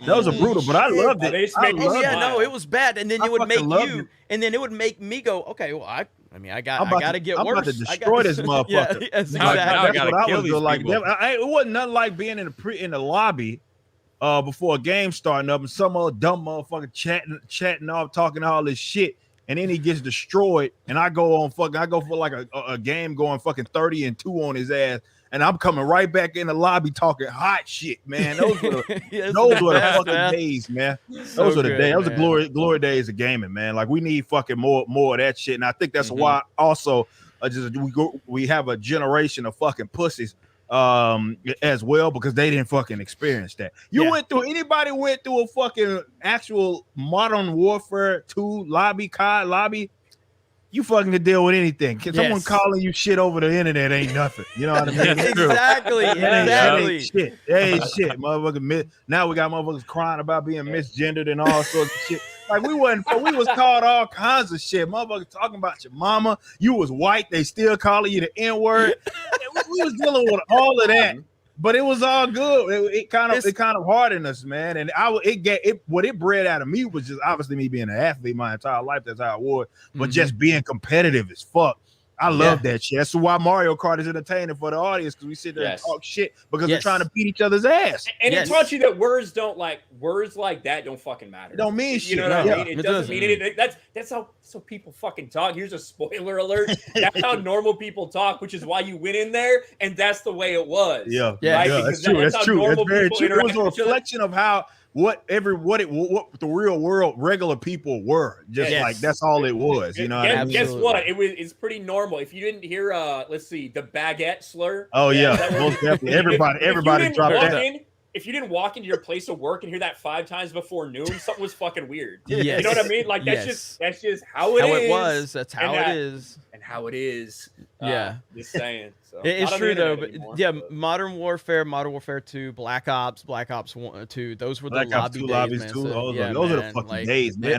Man. My first competitive game that I played outside of those was SOCOM, and even for SOCOM, playing SOCOM U.S. Navy SEALs, got my own fucking teammates playing Demolition. You know those games like 16v16, and you done fucked up. You got the bag, and you done fucking fumbled the shit, and you fucking up, man. Your teammates cussing your ass out and shit.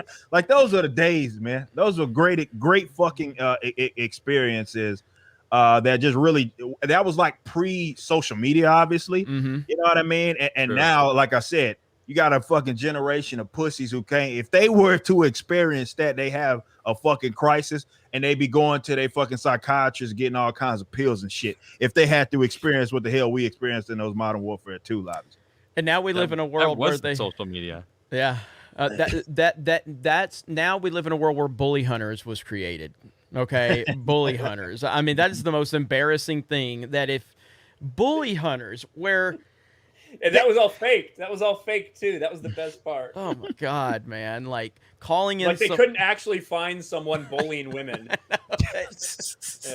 It's too difficult to find that. Hold on, wait a minute. Hold on. This is a real thing, because I don't know what this bully hunter. You gotta find it. What Medicare did a video on that a long time ago, right? Oh my god! Shockingly enough, real? They actually did this? Oh yeah. Bully hunters is real. Like what was it? Honestly, shockingly enough, one of the best videos I saw of bully hunters was H3H3, back before Ethan Klein, went down the left-wing rabbit hole. PewDiePie did a video on it. My God, it was so good. But yeah, so essentially what it was, if I'm understanding it right, like, so if you're being bullied in a game lobby, you could contact the bully hunter, and then the bully hunter, you give You give the gamer.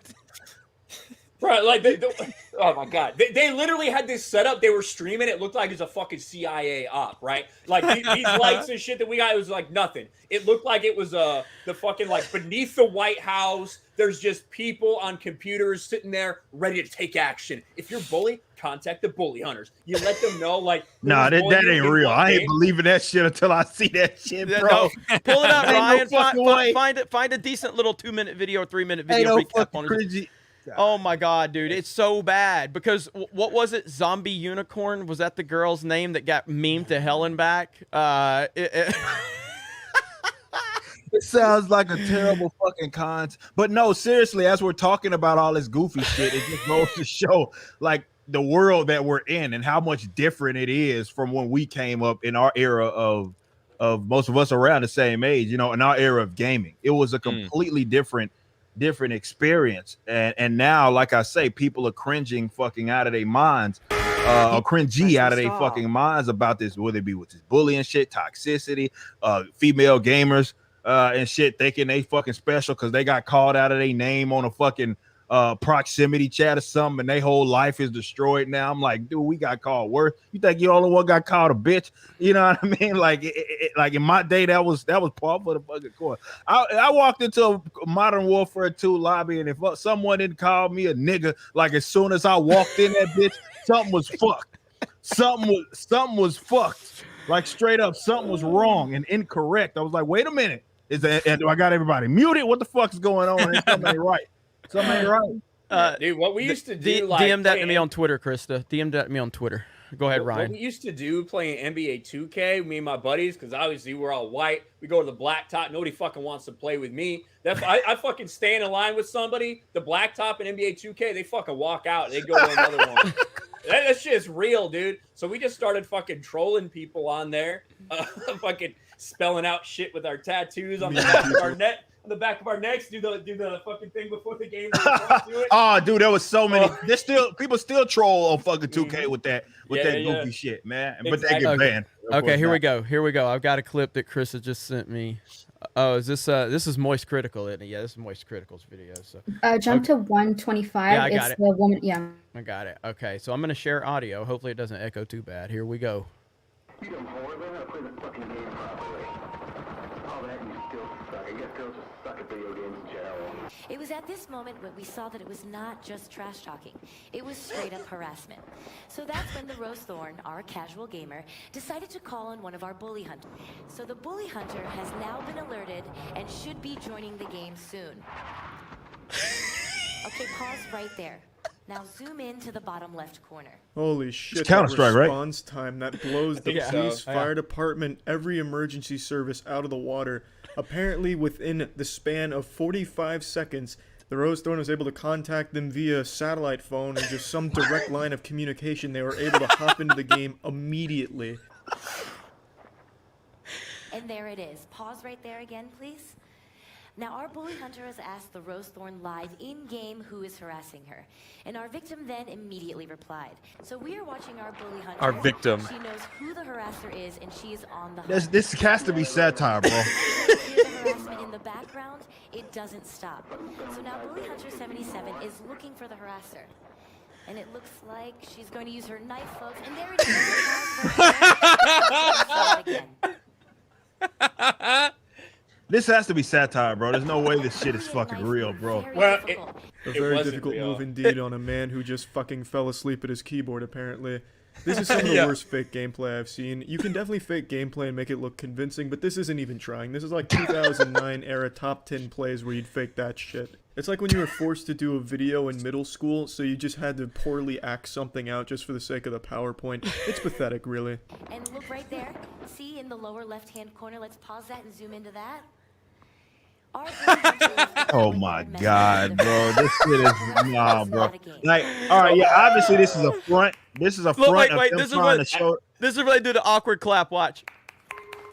Come on, one kill on a man who saw a fucking ghost and left his keyboard for a moment, and you're gonna go ahead and start bragging? That's toxicity right there. You gotta do better than that. God. It's- So go ahead, Ripper. That's no, bro. Like the fact that this is like obviously they went through great lengths to fake the gameplay and all that to try to present themselves. But even just a mere thought that they thought that shit was okay. Oh yeah, they deleted it real quick because it got ratioed. 2 days after the stream. I've got the actual stream pulled up, Jeremy, so you can see like how they do the intro and how fucking cringe it is. And like I'm talking about, it's like an elite squad of Counter-Strike with all female players. Gaming Lounge. I'm Natalie Casanova, also known as Zombie Unicorn. I'm a Twitch streamer and longtime gamer, having worked in the industry for over 6 years. I'm really excited to be here today for the first ever Bully Hunters Watch her Live. look down to the cards. This issue is a serious one, and it's really near and dear to my heart. Making gaming a more safe and special place for everyone. More welcome for all. Let me check my cards. So, This, oh man, nah, bro, come on. I've seen it. No, I'm getting goosebumps from all this fucking cringe, man. I just want to say that Ripa needs a bully hunter in Mario Kart. Just saying.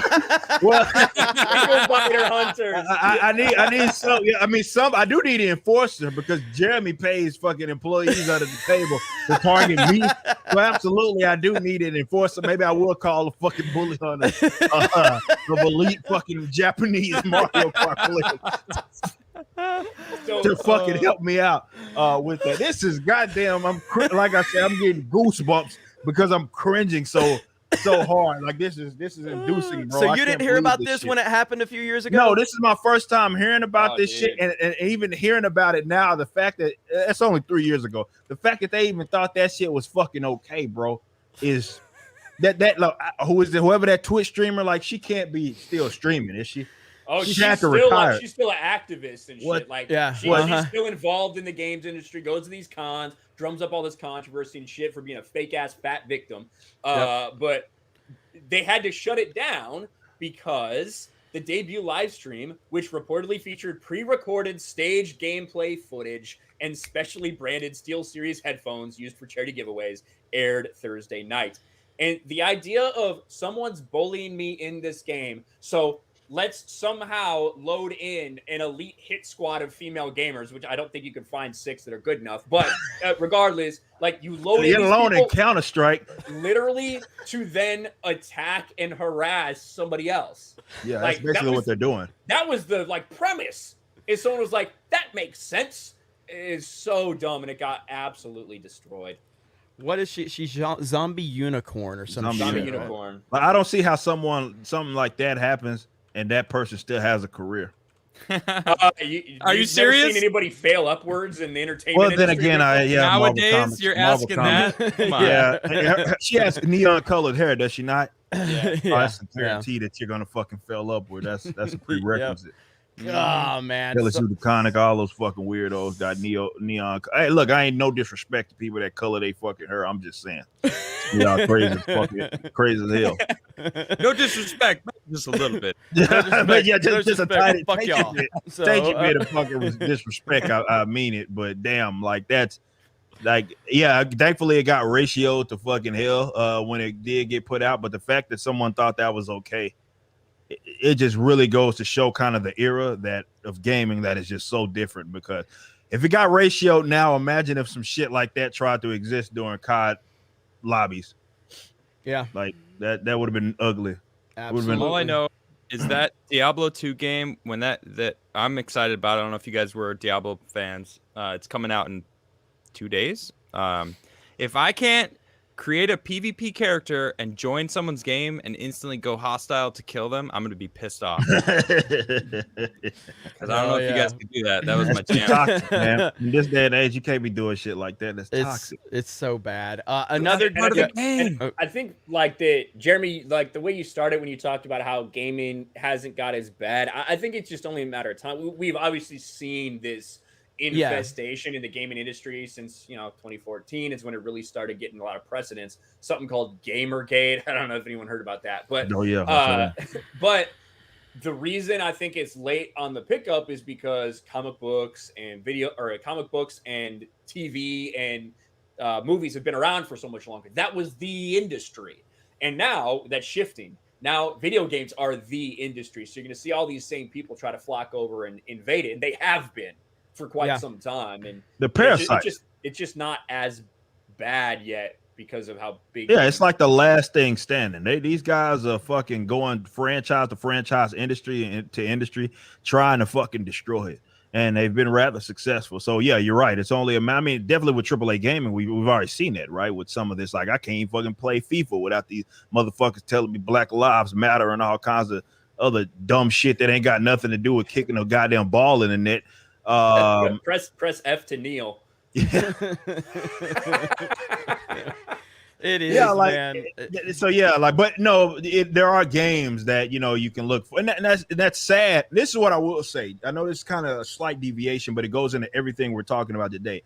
The negative thing that comes out of this social justice shit is that we get something that's mediocre and we tolerate it if it's not fucking woke. Yeah, you know what I mean. That's how bad it is. Well, we'll accept something that's like. Mediocre. By objective standards, it's mediocre at best. The Tomorrow War. There was something I very much said, like, hey, man, it's not woke. You know? Like, not being woke should be the standard, but how bad things have gotten, it's now become a positive. Yeah, exactly. Because it's like the Overton window has shifted. Yeah, that much. Where it's like, oh my God, it's so refreshing that this shit ain't woke. And we tolerate the shit even if it's mediocre at best. It's just bad. It's not woke though. Yeah. That's probably why your game's gonna do really well. Hell yeah. I'm okay with that. That is though. That's the standard we are at though, and it's sad. And it's a point that I've not been shy about admitting. Like, yeah, the Tomorrow War was not a good movie, and a long time, like I probably would have looked at that as a cringe film 10 years ago. Now I'm looking at it going, man, shit's so bad. I'm willing to accept it because it's not woke. Yeah. But go ahead, Ripper. Go ahead. No, you're 100% correct. That's where we're at with it. And I've even fell victim to that as far as trying to redesign kind of my scope here and how I look at things, instead of looking at it through the lens of, and that's how corrupted this shit is that's like, damn, it's so fucked up that they've gone franchise to franchise that when we see something that exists within it, we tolerate it even if it's fucking like below average. Hell, it was like, all right, well, shit, it was all right, it was not woke.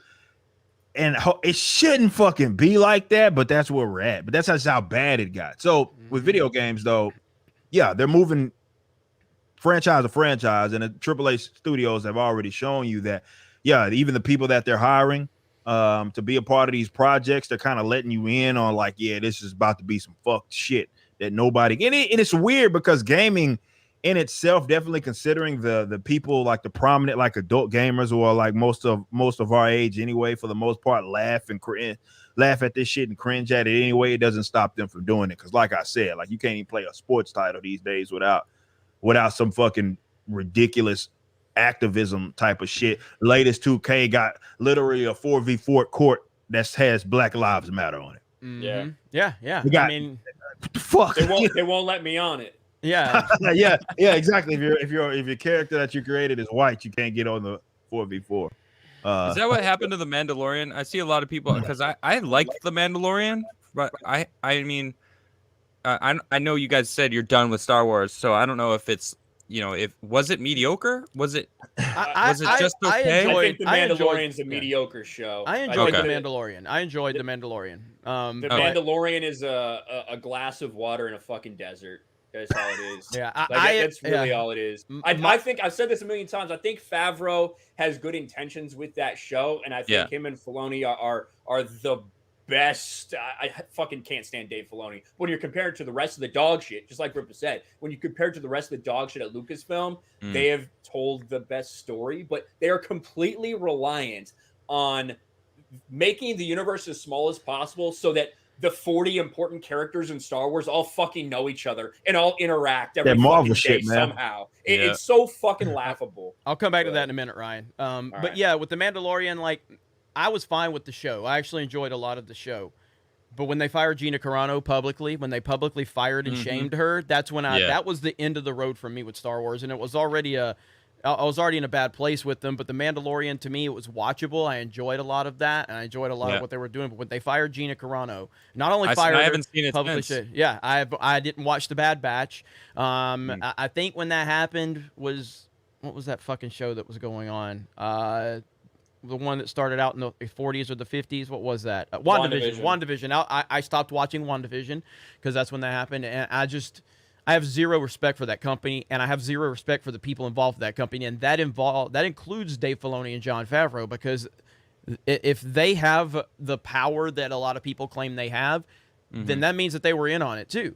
And I'll side with Gina Carano all day long over anybody at that company. And until they right that wrong, I'm out. I'm done. That's a good point. And so that's kind of it wasn't the Mandalorian show that pushed me away. It was their behavior of how they treated her, because I remember saying it, and I'm like, Gina Carano clearly has opinions that Lucasfilm probably doesn't love, but she was sharing those opinions, and I talked about it when she was still with the company. I was like, if they're gonna allow her to say these things, then hey, okay, because my whole stance is none of these motherfuckers should be saying their political opinions, but if you're gonna allow any, then you have to allow all. And that's my rule. That's how I run Geeks and Gamers. Again, do you think I like Uche's opinions on Twitter? No, but I allow it because, like, that's what Geeks and Gamers is all about. It's about individuality. And so when Gina was doing that, I'm like, damn, maybe Lucasfilm's changing a little bit. Maybe they're allowing different opinions. No, they weren't. Not even fucking close. Not even close. And what they did to her... thought there was a Lucasfilm civil war, and that Favreau was on the winning side. It was happening. It was one of them was Tony Stark, and one of them was Steve Rogers. It was happening. But yeah, at the end of the day, fuck them. Fuck Lucasfilm, and that's where I'm at with it. So, but to go back to the original point of the video game stuff, I am looking forward to Halo Infinite, and we are doing Halo streams on Thursday. And Rip has told me he might want to get involved in those, so we'll see. I don't know if you're going to I would love to get competitive, like get a squad of like legit, like competitive, Halo play. Like I would fucking love that, like straight up. I think is it on PC also, or is it just Xbox? Yeah, you can get it through Steam. Yeah, the Master Chief Collection's on there. So hell yeah. Is it crossplay also? Just curious. What? Yeah, it is. Yeah, because you can sign it through your Microsoft and everything like that. Yeah, man, I'll definitely get that. I think Geeks and Gamers, I think you're going to be seeing a lot more of Adam around here. What do you guys think about that? You guys don't know about my game. Hell yeah, man. Let's do it. Gamer. Dude, he's such a serious gamer. He didn't even shout me out when I raided him one time. That's how serious he was. We'll never let this go. Although it's true, I was in the game, man. I was playing Doom 1. That'll happen sometimes, especially if you're on like a boss fight or something. I know. You're like just doing your thing, and then you look down, you're like, what the fuck just happened? Oh my god, I got some people here. What up, everyone? Anyway, back to killing demons. Or when you're Uche and you have literally nobody watching, and then Krista raids you with like 80 people, and then 20 minutes later, I have to call him and say, bro, you're on a hype train. Bro, you're getting raided. Oh shit, what's up, man? Fucking Uche, man. God damn. He's a Took a lot of shots to the head, man. He's a trip. And we have talked about a lot of issues today. And before we move on, I have said I'm a man of my word. I'm committed to replaying this clip just so we all know where we all stand here. Never apologize for standing up for an LGBTQ2 plus kids' rights to not have to undergo conversion therapy. What the fuck is 2+? I've never even heard of that. That's an honest question. I showed that to Sarah, man. I was actually when that broke and I saw it get shared on my feed, man. I was on Blaze and I showed that to Sarah, man, and we were all fucking cracking up. We were like mid-segment, fucking cracking a goddamn fuck up, man, at that shit because he was struggling through that. And that guy, the motherfuckers behind him had masks on. Because Lord knows they would have been able to fucking keep it together. Ain't no fucking way, man. They would have been able to keep it together. Thank God they had the damn stupid, goofy looking mask on, man. That's so fucking embarrassing. I know that tells you the clown world that it is. Yeah. You think you're adding so you can't even put this damn acronym together, man. It's so ridiculous. That's what I tweeted out. I said, when the biggest soy cuck in North America can't remember how many fucking letters there are, there's too goddamn many. Like, that's the bottom line. But I need to expose someone right now, Jeremy. Okay, all right. shit. And then I'm gonna read some super chats right after this. So thank you guys for being patient. I apologize. Normally I get to them quicker, but we've had some really good discussions going on, and I just didn't want to interrupt those. I know you guys understand, but I will get to those super chats. Thank you so much. All right, what we got here? All right. Dan Vask said, I forbid any of you to tag Ryan in this. And I was like, well, that's strange. What is this? Because someone tagged me down below. Lyndon's playing Mario Kart, practicing worldwide matches, right? Just going into lobbies, worldwide matches for Mario Kart. Dan was. Look who shows up. Dan was just right. Is this 200? I don't know. Is that Dan Vask? Or is someone taking the piss and making it look like Dan Vask? What the fuck? Is that actually Dan? Someone hit up Dan on Twitter. Motherfucker, how did I get put in a lobby with Dan? Damn, he finished second worldwide. Dan Vask plays Mario Kart. Ryan's gonna roast him. I could not imagine being that much of a tryhard that you fucking play global Mario Kart in your spare time. My fucking god, Dan Vask. Embarrassing. Oh That's man, amazing. What are you talking about? That's not embarrassing. That's awesome. Fantastic. Oh god, that is so good. That is so good. They're training, Yeah, man. they're training. Yeah, he's gonna come fully warmed up on Yeah, on I mean, Sunday. Dan, we may have a spot available. May have to get Ryan out of here. We need to get true Mario Kart players on this panel. So yeah, hell yeah, I like that. Oh, I like that. So- Christ. that is funny that Lyndon ended up in a worldwide match with him, and then his reaction hilarious. is that Dan Vask? What the fuck's he doing?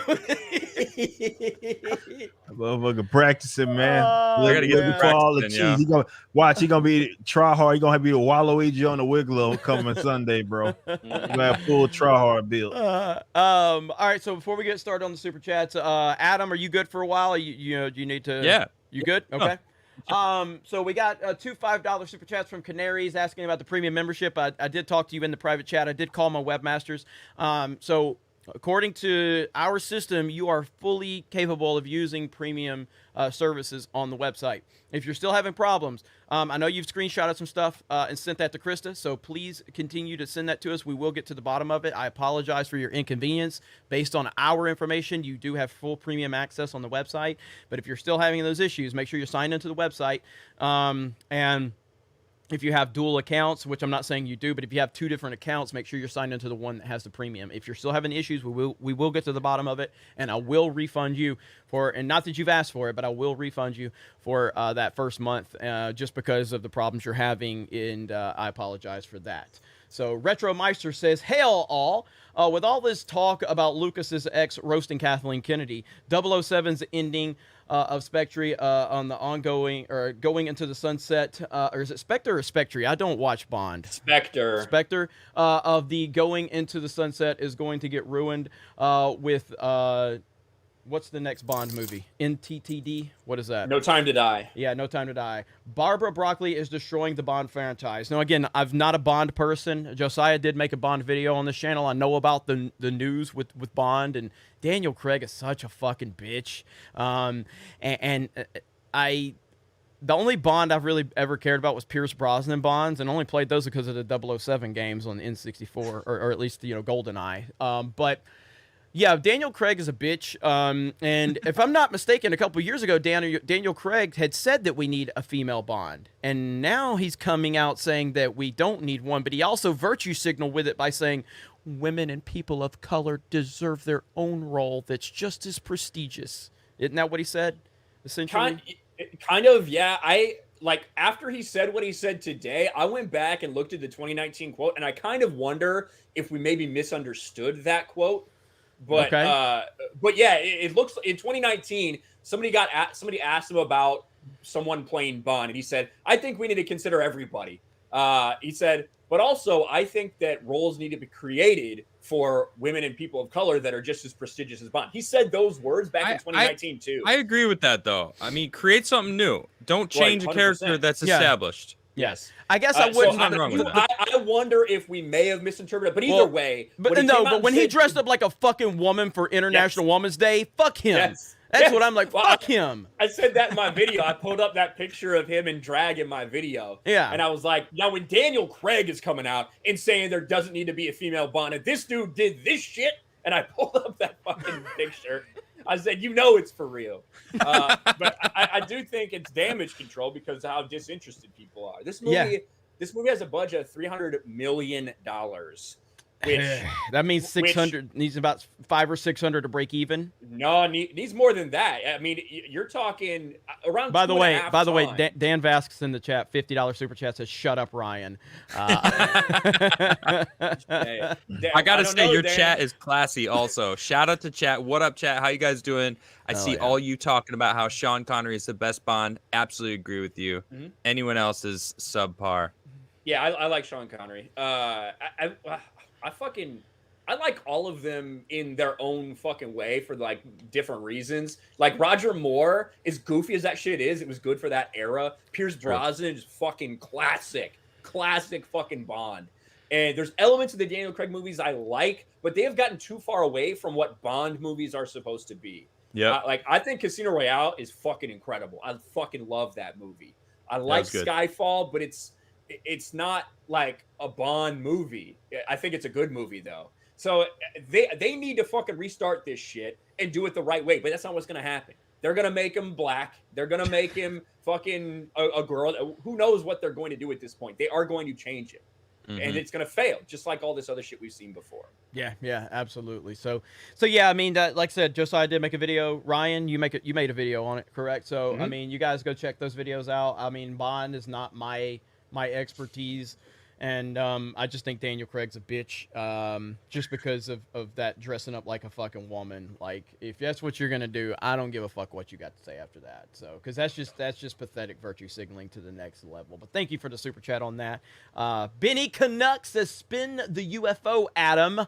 What up? Benny, part of our Geeks and Gamers team, and one of the newest members of the Geeks and Gamers team. So, hell yeah, Benny, thank you. I don't have the UFO with me, but I'll spin it for you when I get home. Adam's eating fucking Lou Malnati's pizza. Did you see that? Yeah, I'm really fucking jealous right now. Bro, I know you like that pizza. Some of the best pizza in Chicago, dude. Pizza's amazing. Yeah, I'm enjoying it while I'm here. Hell yeah. Raging Rhino says, Marcia Lucas is a boss. Just saying. Good day, guys.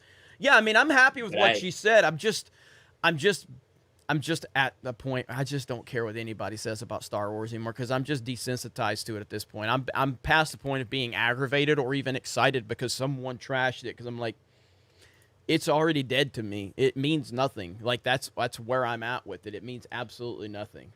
I just think that we really, really need to take what this, well-known, incredible Twitter account, shitty Star Wars posts, have to open on incognito, because this bitch blocked me because I've never had a shitty Star Wars take in my life, so we figured it never needed to talk to me. This was back in March. Amazing article giving Marcia Lucas the credit she deserves in creating Star Wars. Before you check, of course, man babies are crying in the comments.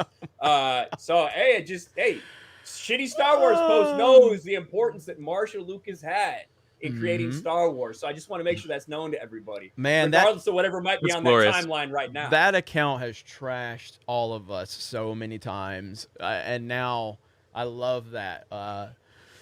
Receipts are toxic and racist, though. Receipts are toxic and racist, as you know. That's funny as hell. Marksman of 117B, destroy all humans to remastered announced. So destroy all humans to remaster announced. Rebuilt from the ground up to replicate the original with the added cut content. No modern updates. Go to war against the Soviet Union and destroy all humans. Hey, that sounds pretty damn good. As a matter of fact, speaking of another remaster, Alan Wake is a game I never played. Yeah. And I'm looking forward to that remaster because I've heard good things about Alan Wake. Have any of you guys played it? I heard Mark fucking loves that shit. Yeah. My God, he talks about that a lot. I've never played it, though. Yeah, I've got and that's coming out very soon, like in the next few weeks or maybe even the next month, I think. But I'm looking forward to playing that one for sure. The Old Guard. Can I get a hell yeah for the one and only Eric July, who laid the smackdown against Nerdette in his live debate? P.S. Don't call him honey. Yes, so don't call him honey. Nah, man. When are you gonna re-upload that unedited? Probably, I think it'll be one of tomorrow's uploads. You know, I don't like to do so many. On a minimum, like at least 20, like 3 every 24 hours. Do it on Young Rip Entertainment. That's true. I could just put it on there. That's actually a good point. Yeah, it's long anyway. That's a good place to put it. Yeah, that actually may be a better idea. I may actually do that. Yeah, good call on that. But yeah, I get it. In that case, then yeah, I'll probably get it up tomorrow. All right, hell yeah, man. There you go. John Joseph Gray says you guys should check out the rapper Tom McDonald. 2 songs and listen to the lyrics. The first is Snowflakes and the other is called Stupid People. Oh yeah, we're very aware of Tom McDonald. Buttholes. Yeah, so listen to the song Buttholes. I'm not joking. Is that from Tom McDonald? It's so good. Okay, all right. I got all of his albums. He's incredible. He's awesome. He's awesome. So we're all aware of him, and he's making his name, and he's upsetting all the right people. Gerard the Beer Guru says, Jeremy, you need to look into Krigler coffee. It's amazing. I believe Adam can attest to it being fresh and delicious. What in the world is Krigler coffee, might I ask Adam? Do you have any links? Do you have any plugging you would like to do? The floor is yours, my friend. Sure, yeah. I mean, I started a coffee company, and I'm so sick of going to a store and going, I'll buy this coffee, and trying it and it being shit. I'm so fat. I love coffee. Excuse me. I'm eating pizza over here. I love coffee, and I started a coffee company. And instead of going to a store and getting a best by date coffee, which you don't know when they roasted it, I have a coffee company that you can pick up a couple different beans. Can we get a close up on Ryan over there? What is Ryan drinking right now? Look at there. That is a nice mug. That is a nice mug. Sent to me by Mr. Adam Krigler himself. That's right. It's actually water in it because I literally just grabbed it because I had it here and put water in it. But, thanks, dude. That's so awesome, though. Yeah. Hell yeah. Yo, it's good fresh coffee. I mean, you order it and you'll get it within 3 days, and it was roasted like after you ordered it. Okay. So it's can you fresh. drop a link in the private chat, or can you give us a link? Yeah, it's KriglerCoffee.com. Actually, okay. Eric K and the mod in chat just dropped it. Awesome. All right, good job, Thank you, mods. Krista. Good job on that. Cheers, everyone. Thank you, guys. That was a $25 super chat, so thank you so much, Gerard the Beer Guru. Thank you so much. Yeah. Hell yeah, absolutely. Michael Pronesti says, I wish there was a way to pick Baby Park right now. I would dedicate it to Rip. You asshole, dog. Shut up. Shut the hell up. Shut up. Every time this motherfucker ends up in the lobby, this dipshit is selecting fucking Baby Park, knowing that shit's stupid. The dumbest map on the damn game. So good. Jesus, man. Oh, I got to give our main man, and he's going to get the clapping, George Molo. George Molo for $100. George. Says, hail the Tuesday talk of the town, the terrors of every Tinseltown liar, the legends of ass-kicking, based fun, and useful wisdom. All hail the princes of the ring, the kings of the main event. Thank you, George. George, the man. George. Thank you, buddy. Yeah. Appreciate you need to that. add just George to the soundboard. You know what? I think I'll probably do that. Gary saying George. Yeah, I think I'll do that. That's actually good right there. And I do have this one for the soundboard. This is Everything Woke. Everything woke turns to shit. Okay. None of us hear it. I know you can't hear it. I know you can't. Turns to Look shit. at what's happening. Everything woke turns to shit. A certain 45th president of the United States said that. Samurai Vader, if you game on TV, make sure game mode is on. Yeah, I mean, I think that I don't play handheld at all. I never. I mean, I even on my Switch, when I take my Switch somewhere, I use the kickstand and then I put the Pro Controller hooked up to it. I don't play handheld mode. I can't do it. Yeah, that shit sucks. I've never been, and again, maybe it's just because I know, like Adam was talking about how he was a handheld gamer. Like I didn't really play the DS, the Game Boy Advance. I didn't play any of those. I had them. I remember I specifically played a little bit of the Game Boy Advance because Mario Kart was on there, and same with the DS and the 3DS. But I've just never been that type of person. Like even like with Mario Kart's there's a mobile version of Mario Kart Tour. I downloaded that shit. Fuck. fuck this. I can't do it. Like, I hate it. Like, I hate handheld gaming, but I respect it, obviously, but it's just not my cup of tea. Maybe down the road I'll adapt a little bit. Buford T. Justice, what did you do with Mexican Jeremy? That would be Ivan Ortega. Ivan Ortega has been busy doing some projects for us, but he's in the video game, and you'll see more of him on this channel. Don't worry. Don't worry. He's cutting the grass right now, though. So, Steven, $45 super chat. The damage is done, but wonder what she would say about Raylos and everything with Gina Carano. Hashtag solo lost money. Raylos are weird. Fuck Lucasfilm and Naughty Dog. Hail Geeks and Gamers. Thank you, Steven. That's true, and you're talking about Marsha Lucas and her comments. And yeah, the damage is done. But what does she have to say about Gina Carano? That would be interesting. Maybe we'll hear that one day. I'm not sure. All right, and Randall Smith says, the attitude should be, if you don't like my politics, please buy my book. It should be about debate. Yeah, if you don't like my politics, please buy my book. Yes, that should be what the wording is, but these political activists, they are so arrogant. What's her name? Kelly Sue Connick. Yeah, Connick. She's so fucking arrogant, and she just represents all of these left-wing lunatics. They're so fucking arrogant that they think they can get away with that shit. You know, they think they can do that, and that's the mindset of all of them. And eventually, the people that they're pandering to, they're not going to support what they're doing. And again, it's just like Ripple was talking about. It's something I've talked about 1,000 times. There's a reason they go after pre-existing properties with a foundation.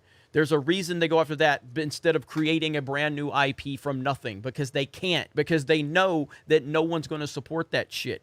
That's why. Mm-hmm. So, of course, their job is to tell you you're wrong if you reject their bullshit. We've seen it so many times to the point where it's a broken situation now. I don't trust Hollywood. I don't trust any of these people, and I have no use for any of them other than to make fun of them. That's literally the only thing that they are good for. They are paid to pretend to be other people for a living. That's how uninteresting they are as real people. And again, I don't care about their politics. It doesn't matter to me. And I don't care if they share those politics. The problem is they've made it a point to determine that if you disagree with them, you are evil. You're the bad person in their eyes. And I think that's what so many of us are sick and tired of that, because that's not how the real world works. It's just not. And I'll go back to young Ripa before I knew him really well, and it's something that, you know, I've been aware of for a while, but when watching him do it firsthand, it really kind of was like, yes, we need to start doing this shit. Was, you know, he and I don't agree on certain things. Obviously, a lot of things we do agree on, but, you know, specifically, like, you know, Trump. I'm a Trump supporter, a very vocal Trump supporter. He is not. When I would come into his chat, and this was right when I was starting to do stuff on D-Day Cobra, he would tell everybody, go to Jeremy's, you know, D-Day Cobra channel. He's doing politics over there, man. Love to see it, yada, yada. At no point did he go, now, Jeremy and I don't agree on everything, but just like, I'm so tired of us getting to the point we have to say, nobody agrees on anything all the time. Nobody. Yeah. That's just not how the world works. And we keep having to qualify and go, hey, go check this guy out. I don't agree with everything. No shit. None of us agree on everything. And Ripa didn't feel the need to pander to his audience to just go, we don't agree on everything. And I've been saying for a while, we got to get away from that mindset. And that's me included. Felt like because of this culture, I've had to preface it to go, we don't agree on everything. Nobody agrees on everything. And I'm so tired of us feeling like we have to qualify that. And I think the problem lies in these far leftists, these delusional people that you know, are so vocal about it. They really do feel like their end game is this utopian world where everyone does feel the same way. Everyone does agree on every single thing, because without that, you're their direct enemy. So that is their end game. They really think that that's a possibility, which is insane, because as you said, that will never happen. It's just not. It's not going to happen. Yeah. No, absolutely. I mean, I've got to get out of that mindset. I think other people have to get out of that mindset, and we just have to move on from it, because it's playing. You know what? Doing that is playing by their rules. Yes. That's the thing, because we feel like we're forced to distance ourselves from any comments that person may have made because of the way that people treat everybody now. Right. Mm-hmm. You know what I mean? So that's like why we started doing that. And you're right. We do need to get out of that habit and just, hey, look at this dude. Look at him. He says some cool shit. Go check him out. Yeah. me and like when you talk about this shit, when we talk about political shit, like we are involved with so many different people in this community. Chris just from fucking Canada. Like the things that she sees and experiences on a daily basis, like the fact that they just got a man who wore blackface elected and can't remember all the letters in LGBTQ plus, like it's all so different than all the shit that we're dealing with. You know what I mean? So the idea that everybody's supposed to have the same take on everything is insane. Yeah. And, And to be clear, all of us, like, we have some shared values, but we all think differently from each other. To be clear, never apologize for standing up for an LGBTQ2+ kids' rights to not have to undergo conversion therapy. LGBT. What is it? LGBT. I think the appropriate thing to follow up with that is this. Everything woke. It's true. Everything woke turns to shit, okay? It's true. It's true. Look. She kissed me. It's glorious. Oh, but yeah, that Trudeau thing. Go ahead, Ryan. Speaking of that, like speaking about politics and shit like that, can I make an announcement, Jeremy? Yeah, go ahead. All Are you right, ready to so- officially do this? Yeah. Oh, snaps. Okay. Let's fucking do it. I think All right. why not? It's after midnight, so I think we're good to go. There we go. Get the all right, links so- ready. You want to drop the link in the chat? Yeah, I'll put it right here. Get There the it is, mods ready. Krista. So, I've obviously been here on YouTube for over 2 years, talked a lot about entertainment, talked a lot about stuff going on in pop culture. I've kind of stayed a little bit away from politics. And I've always said there's kind of a reason for that. I feel like I do need to be a little more reserved when it comes to that shit. There has been a reason. It's because up until very, very recently, I was a member of the United States Navy. So spent 11 years in the military and just recently got out. Obviously, working for the Navy, working for the federal government, you can't really come out there and say some things necessarily if you're associated with the Navy. Now, I never associated any of my comments with the Navy because doesn't have anything to do with it. But now that I'm officially a civilian again, I am going to be talking about this shit. I am going to be talking about politics. I am going to be talking about the war on freedom. And I'm going to be talking about on this channel here, Jeremy. It's going to be Patriot Outpost. So we've got the art, we got everything. Going to start putting content out on there. I'm really excited about this shit. Jeremy knows I like to talk about politics. I like to talk about all this stuff that's going on. Yep. But I haven't been able to. Yeah. Now I am. And the fucking game is on, baby. It's been and eating I him. cannot fucking wait. It's been eating him alive that he's had to bite his tongue on all of this stuff, and I've known it for as long as I've known him. And now this is gonna be his outlet right here. So you guys make sure you subscribe. I want to get that thing up to 1,000 subs here in a couple weeks, if not sooner. Hopefully we can get it up there tonight. We've got 1,600 people watching, so maybe we can get that up. You know, probably give a shout out on FNT.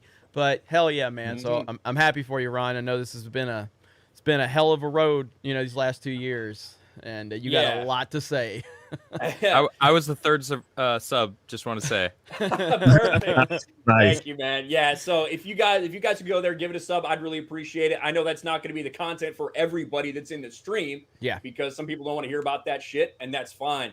But that is going to be my main outlet for talking about shit like that, because with everything going on in the world, with government overstepping, with what I've seen, right? Because when I got into the military in 2010, even then, it was very different from what it's become and what it's turned into, and the fucking activists that are taking it over. You know, when you see these people at the top levels of the military talking about critical race theory, and that being more important than focusing on shit going on in Afghanistan, that doesn't just happen overnight. That's a fucking process. I've watched that shit happen. And yeah, I got a lot to fucking say about it. So I can't wait. Can you talk about it? I can finally say, hey, Joe Biden, go fuck yourself, you piece of shit. God damn. Let me say something about Ryan real quick. You know, obviously we have our back and forth and stuff. I love this dude. You know, he has really kind of shifted his entire life to focus on Geeks and Gamers. That's how much he believes in Geeks and Gamers. Like, He's made some significant changes and decisions because he believes in what we're doing at Geeks and Gamers. He's opened up some doors for us. He's been nothing short of a machine since he became part of this. You know, a couple years ago, you know, I had another Tuesday show I was a part of, and I said I wanted to leave to focus on that, and that was Sports Wars, or in my channel, Sports Wars. And had some visions for that. Didn't know where it was going to go. At the time I was focusing on, I think we had about 5,000 subs. Ryan's the reason that channel's over 100,000 subs now.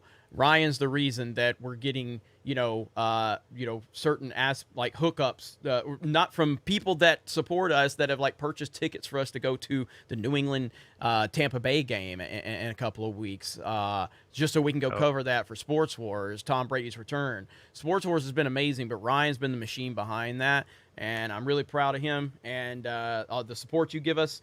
Across the board, whether it's his new channel, his Twitch channel, all of these channels, you're supporting Geeks and Gamers, and I'm proud of him. So, hell yeah. I didn't know you were going to say that tonight, though, so hell yeah, that wasn't even planned. I knew you were going to say it, like, at this date, but I didn't know you wanted to do it tonight, so.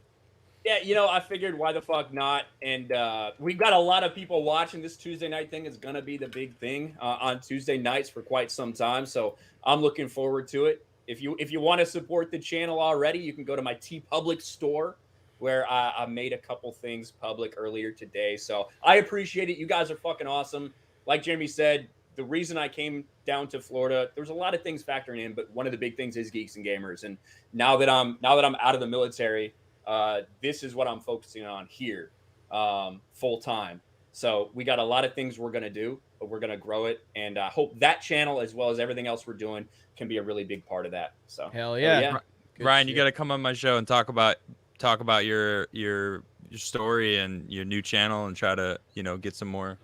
Hell yeah, dude. More subs, man. 1,000%. I've kind of been putting off going on channels like that because of that, because I wanted to be free to talk about it, and now I am. So awesome. I think that channel's gonna blow up. So hell yeah. Hey, look, fucking with Justin Trudeau and Joe Biden in the world, there's a lot of fucking content. You're damn right about that. You're damn right about that. 0 hour discussions. Ripa should summarize yesterday's debate. Yeah, I think he'll about putting that on his channel. Yeah, that's no way I could summarize. Headache. That's the one I can use. Done. For that. There it is. But for sure, I'm gonna leave it out there. I'll put it out for you guys to be completely unedited. So it can't be any of this. Oh, he said, she said, or he's slicing and dicing shit. No, I'll put it up, full debate, unedited, and you're going to have to watch that shit for yourself. It's worth it. It is worth it. And you're going to put that on Ripa Entertainment? Yeah, I plan to put that on. If I can fit it on the main channel, I will. But, we got a bunch of videos coming down the pipeline, man, with the main channel because we do the show. So, yeah, I'll get it out tomorrow for sure. It'll be on either that or Young Ripa 5-9 Entertainment, either way. Okay. All right, right on. Bionic belly button for $5.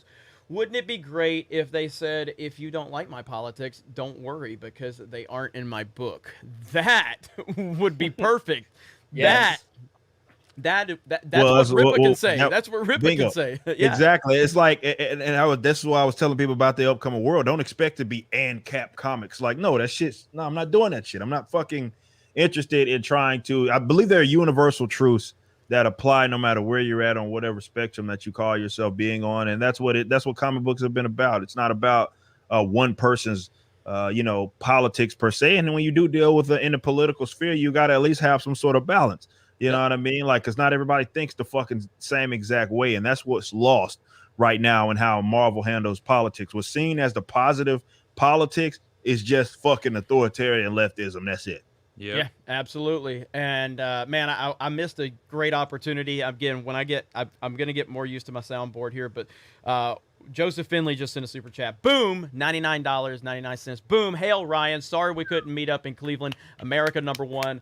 Love you all. And I wish I would have done the when you said let's go ahead and announce it. I have the Bill O'Reilly soundbite. No. We'll do it live. Do it live. And do it live. I'll write it and we'll do it live. Fucking thing. I wish it would have. Fucking thing sucked. It was so good. But yes, thank you for the support so much. Appreciate that. And you guys go support Ryan. You know, I guess maybe we'll bring it back old school, Ryan. Maybe we'll just do a hater stream over there like we did on your main channel and get it monetized in a day. Jesus, wow. Ryan does not want me to do hater streams. He's like, fucking losers aren't worth it, man. No, they just stay there. I mean, I guess Rippa monetized him last night. Well, I'd have made a lot of money off motherfuckers that hate me, man. I'm just being honest, man. There's a lot of money in that market, man. The problem is we went into it with the idea of let's break bread with these people. Let's talk about our differences and everything. All these no, you can't do that. after the fact just hate Jeremy even more. Yeah, you can't do that. No, it's just all it is giving people rope to hang themselves. That's what my monetize your haters streams are. These guys ain't coming to fucking like be honest, so yeah, just fuck it, let them hang themselves. Yep. Let's see here. So we got Bill Sotheby says, when it comes to these sequel trilogy stands, it's like it never for one moment crosses their minds that maybe so many people criticize those movies because they actually objectively fail in every facet of storytelling. Pathetic. Yeah, it's such a crazy idea, you know? Maybe that's why they criticize them. Again, as I've said many times, it's okay to like bad movies. It's okay. It's no problem. I like some bad movies. I like a lot of Adam Sandler movies. Those are fucking terrible, but I enjoy them. And when people say they're not good, I don't say like, well, you're just racist or sexist or intimidated by goofy men. I mean, no, like it's just they don't like them. I get it. I understand. It's not for everybody. Sequel trilogy are not good. It's okay if you like them, but they're not good. Let's see. Back Kid, the Jedi says, these modern woke idiots don't understand Star Wars. George Lucas was a 60s liberal, but he always knew the story came first. That's all people are asking for. Story first. That's it. It's not complicated. Blue Eyed Scorpio says, that wasn't a clown horn button, Jeremy. That was when the music started playing when Adam was talking. I mean, when Adam was talking earlier. Jeremy Wormy, Adam, I have a bone to pick with you. You run your show while I am in the final hours of work, and I can't go back to rewatch. Yes, you can. So all you got to do is go to my channel, The Krigler Show on YouTube, and go to playlists. And all of my live show are in playlists. They're just unlisted. There you go. And that's an algorithm thing that I learned from exactly. Yes. a certain YouTuber that I used to work with. Well, I mean, there's two things there's two things to building your channel. There's don't leave your live streams public. It will hurt the algorithm, and just make videos talking about your channel's under attack at least once a month, and you'll be gold. You'll be gold. So, Null Void says comics and entertainment are just part of their commie long march through the institutions. It's true. I mean, They're a bunch of fucking communists. Yeah, like that's fucking shit. Yeah, absolutely. Buford T. Justice, my red pilling began after The Last Jedi. Yeah, I mean, mine was before The Last Jedi, but it's, I guess my whole point, because again, I've talked about it many times, I was a Trump supporter in 2016. I wasn't vocal about that until late 2017, early 2018. And I just didn't want to bring my politics into any. And again, back then, Geeks and Gamers, we still look. I guess it's all relative. So even though we didn't have the following then that we have now, we still had a following. We weren't making any money, and it was just a small, tight knit group of people. But in my mind, I didn't want to mix my politics with me being the leader of Geeks and Gamers. And so even if that's for 10 people or 20 people or 50 people, that's still your audience is your audience relative to how much that means to you. So like 50 people following us or 100 or 500, that was a massive audience to me, and it's a massive audience to anybody just starting out. And so I just didn't want to have my politics intertwined with me running Geeks and Gamers, because my personal politics were kind of irrelevant to what I was trying to build. But I started seeing people weaponize people's political positions on if they were a Trump supporter or not. I started seeing people go, oh, this person that runs this company, rumor is they're a Trump supporter. It's like, who gives a fuck? So I was just like, okay, if you're going to weaponize my political opinion, I'll just get out ahead of it. Yeah, I'm a Trump supporter. What the fuck are you going to do about it? And so that's kind of how, from a public standpoint, The Last Jedi is what red-pilled me from publicly just going balls to the wall, like not being apologetic and going, fuck you, these are my opinions, because I don't feel that my politics are important enough for me to vocalize them. I also don't feel like religion or personal business, I don't feel like any of that's necessary for what I'm trying to accomplish from a public standpoint. But these left-wing lunatics have decided They need to know everything about everything you do and define you based off those decisions. So I just decided to fight back, go on the offensive, I guess. North Viking says, congratulations on the new show. I dig the discussions and energy, just like the energy you can find by drinking Krigler coffee at KriglerCoffee.com. That is fucking awesome right there. Now, that was good. That was good. Dude, that's the shit. Thank you all. Yeah. That's badass. That's awesome. That is badass. Definitely, guys. Go check it out. Again, we're in a world.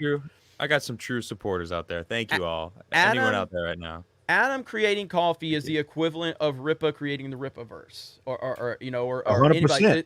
You're creating something, and 100%. He saw a point in the market of something he was passionate about. He wasn't getting what he wanted, so he's creating it. Go support it. If you want independent creators to succeed, you gotta go support them. So you have my full support, Adam. Thank you guys. Thank you. And we always got your back, buddy. No doubt. Lamp says, it's always been two sides of the same coin. Against anyone going against the corporate mainstream agenda is an enemy. Identity politics begets dehumanization. They love that dehumanization thing, and I think that really was a projection tactic because, again, when they would accuse people like us of saying that we're dehumanizing them, again, that's projection because they're the ones that say, well, if you voted for the orange man, you should be locked up. Or you're a Yahtzee or this. They're the ones that dehumanize people based off political opinions.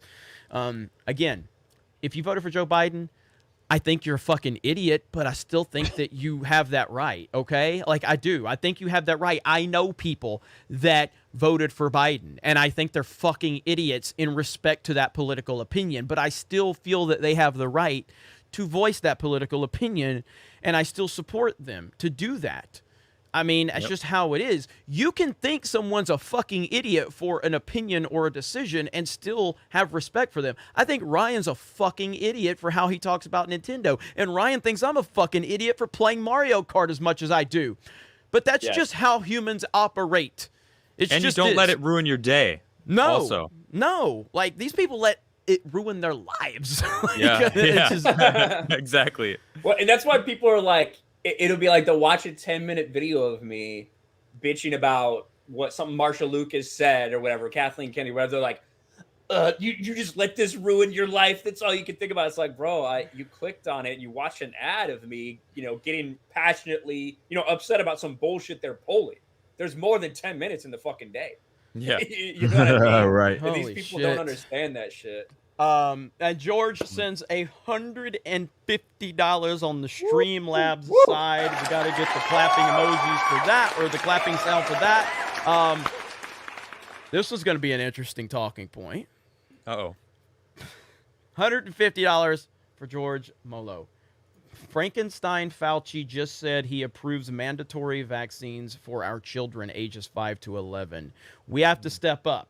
Step up and stand tall. Stomp the motherfucking fear and put this thing to bed once and for all. Congratulations on the main event, Ryan's new channel. Hail. Hail, George Molo. Appreciate that, man. And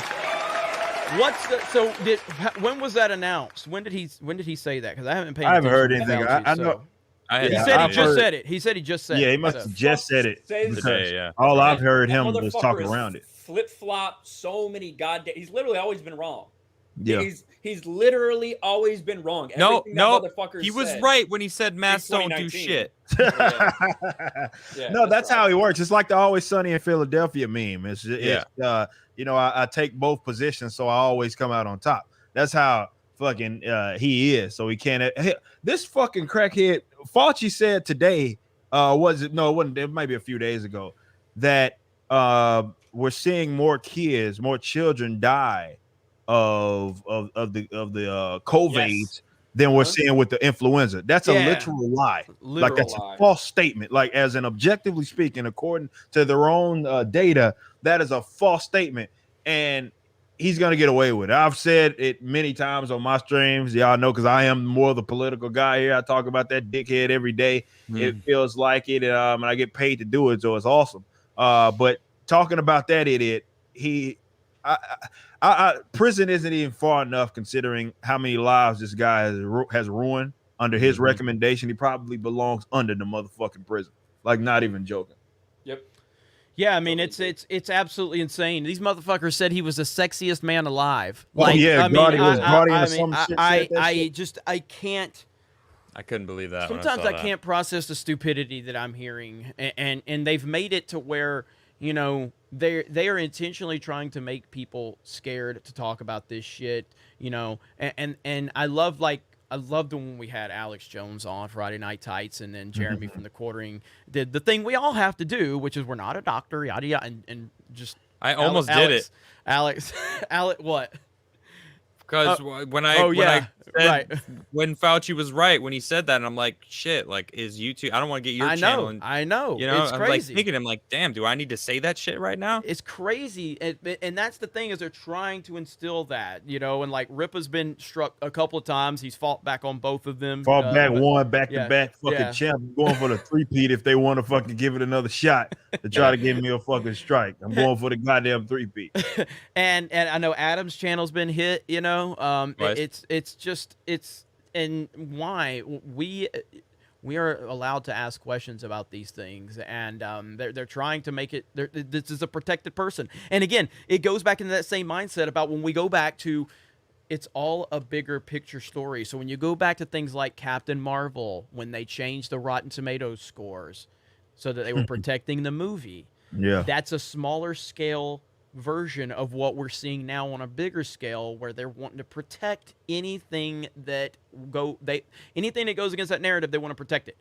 And these are the things we saw in the entertainment industry with things like Star Wars and Ghostbusters and all this other shit, where we saw, like, why are you protecting this? We are just giving an opinion. When you start to try to silence that opinion, it's telling us that something is wrong. Something is up. Yeah. Period. Like, look, YouTube was a platform that was built on fucking conspiracy theories, and all of you in the chat know I'm fucking right. Like, remember going down these goddamn rabbit holes? It was the only place you could find the shit. Motherfuckers talking about UFOs and Bigfoot and fucking JFK shooting, MLK shooting, all that shit. That's what we got, all of this shit. Things that would, of course, be deemed as maybe misinformation. And wasn't nobody getting struck. Hell, they was encouraging it, and you go down a long rabbit hole of doing it. And then the COVID thing happened, and now all of a sudden it's misinformation.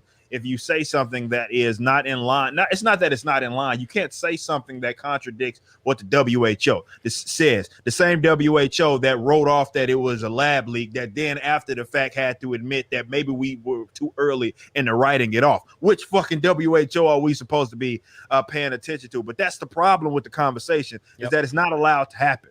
So they just monopolize one side of it. They say it's correct. They silence anybody that says anything to the contrary, demonizing you, saying that it's misinformation, which, by the way, is not a fucking argument, right? Just deeming something as something without proof that they are, let's say, telling a fib or lying or spreading what they deem as misinformation assumes that not only you are 100% telling the truth, but it also assumes the other person is making spreading false information. Just deeming it as misinformation because it didn't come from your beloved authoritative figure, it's not saying anything. And this is why, you know, the reason that, you know, they didn't obviously allow for us to have the conversation.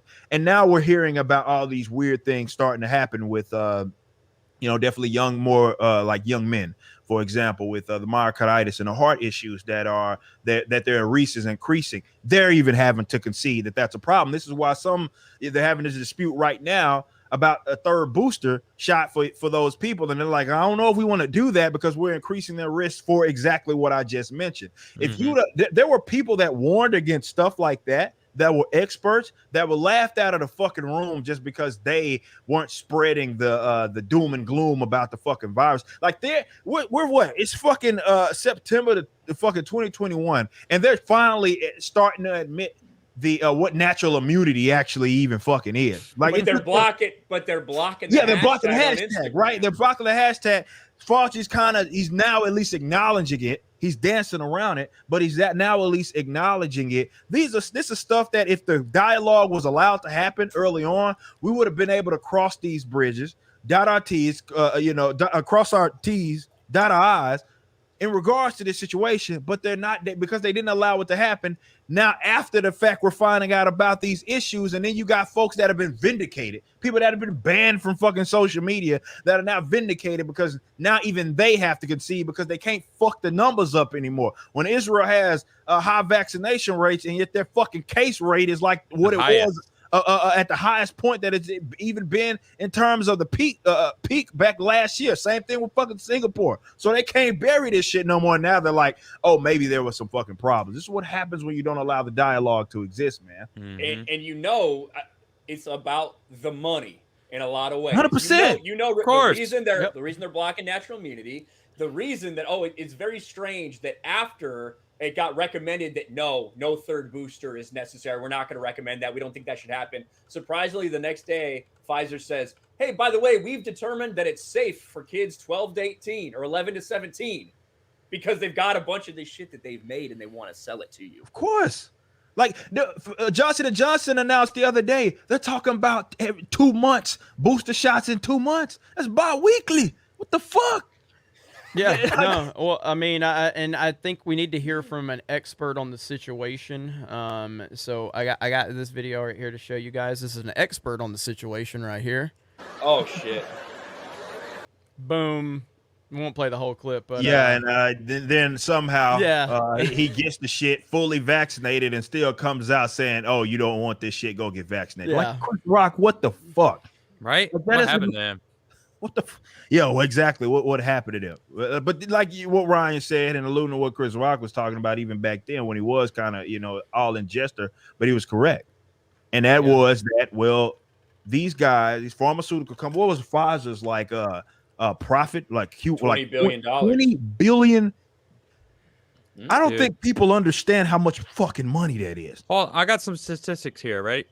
Pfizer made $19 billion in Q2 this year, or it was $211 million a day. They own Eliquidus, which is treating blood clots, which seems to that their sales have gone up. I'm just going to say that. And then they also own Vyndaqel, which treats cardiomyopathy. Sales are up 77%. So they own all the medicine to counteract the medicine that is now being forced on the citizens. Yep. Funny how that worked, huh? Yeah, it's funny, and that's just and the Chris Rock stuff is just hilarious because I saw that clip of him and I'm just like, these people, man, these fucking people. Anyway, we'll carry that. We'll carry more of that conversation over to our personal channels like D-Day Cobra. I'd love to talk more about that over there, and obviously Ripper talks about it every fucking day. Adam's got his thing Literally going every day. Ryan's got a new channel that he'll probably be talking a little bit about. That Patriot Outpost, motherfuckers. and Krista is going to be talking She'll be talking about it as chicken well. Chicken nuggets. So We'll be talking about how the COVID is impacting the chicken nugget market. A lot more people sitting at home ordering it. That's I hear if you play guitar for the chicken nuggets, they taste better. Based on DSP's DoorDash receipts, just him alone's increased the market on that shit. So. WWE legends. Super Nate for $5. I'm not done with Star Wars. Like Rippa with modern comics and the MCU, I just consider the stuff non-canon, but I'll always love Star Wars. I respect that. I do. I mean, Yeah, it's not canon. Yeah, so, Tim Drake being gay, that never happened. Yeah, so I totally respect that. Seong the Great says Bad Batch has still held on. Finally, some good sheet. Mando decent till recently. Kenobi might be good. Movies still really went to junk. Last 3 movies were trash. F those movies. Not going back. That's over. Yeah, I don't know about Bad Batch. I haven't watched it. I think people liked it okay. I didn't hear people it's the fucking Mandalorian, but even more boring. It's literally every week. It's not about the Bad Batch. It's about who they meet, what cameo appearances on the Bad Batch. Because again, the 40 people in Star Wars know everybody. They all know each other in a galaxy far, far away that's fucking vast and broad. You got to travel hyperspace to get around. Everybody somehow runs into each other all the fucking time.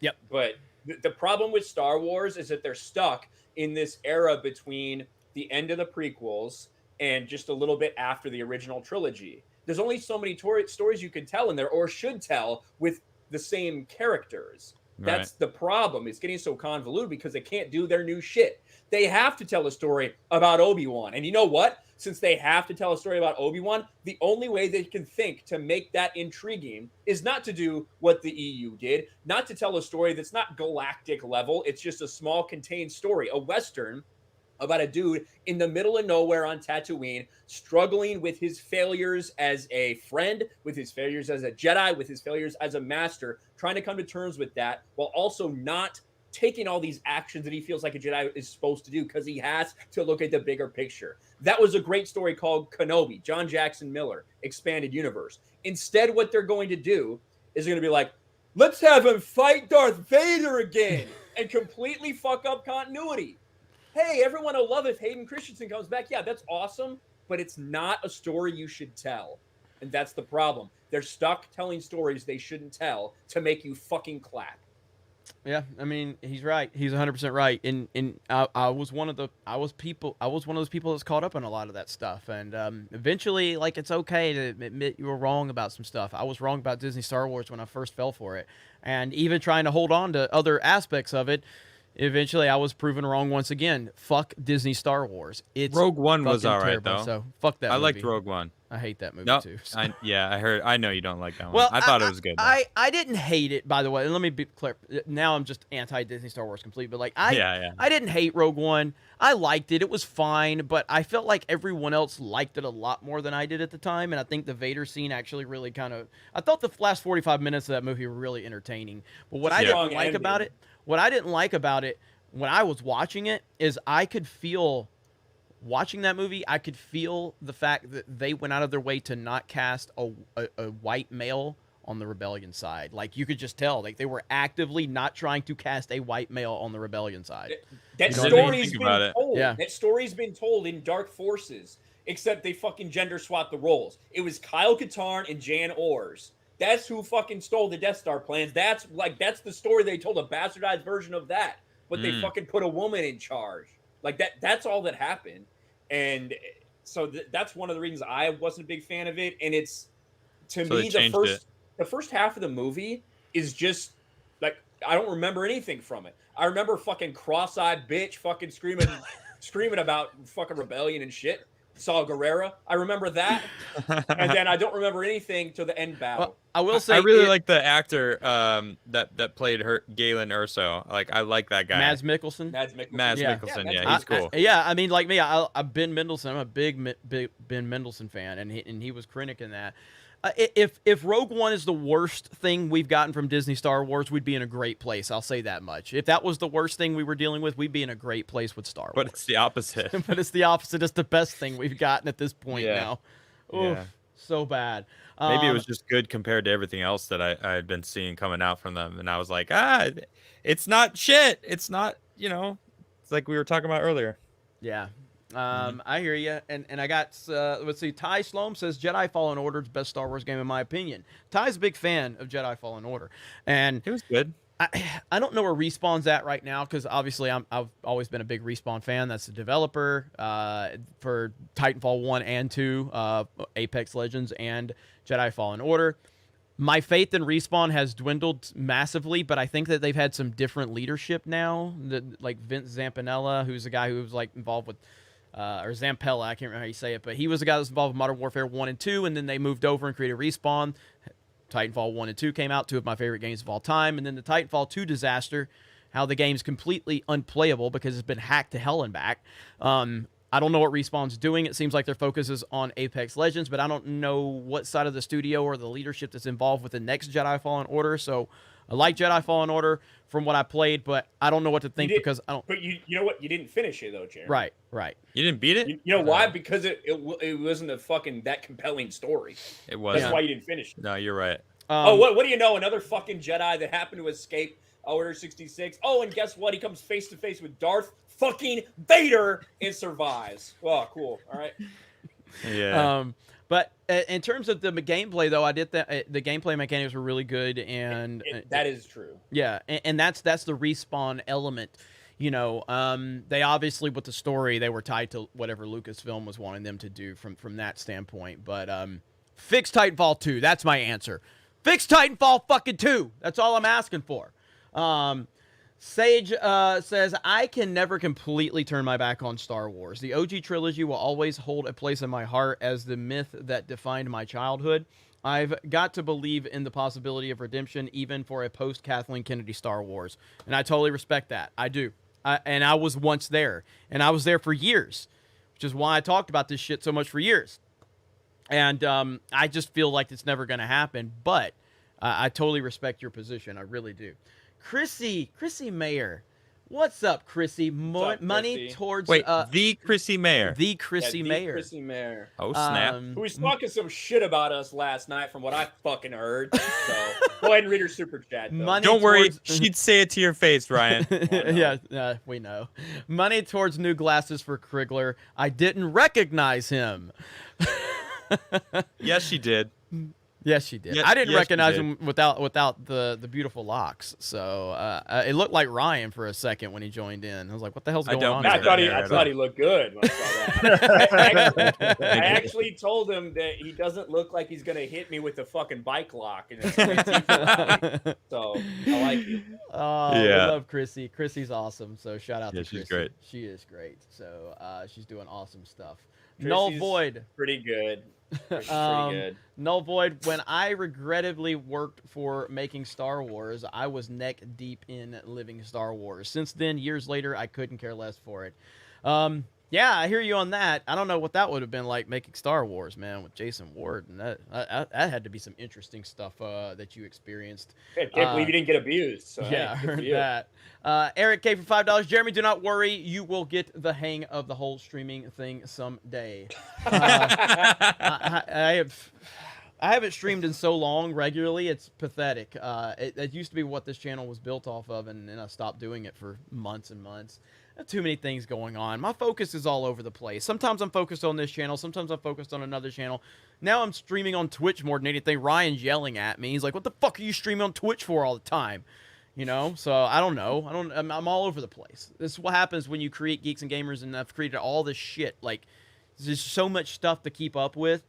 Yeah, Jamie's like, "Hey, I'm thinking about going live playing Call of Duty Black Ops, a game that's literally about to be fucking irrelevant, on Twitch at 3 in the morning. Anybody want to join?"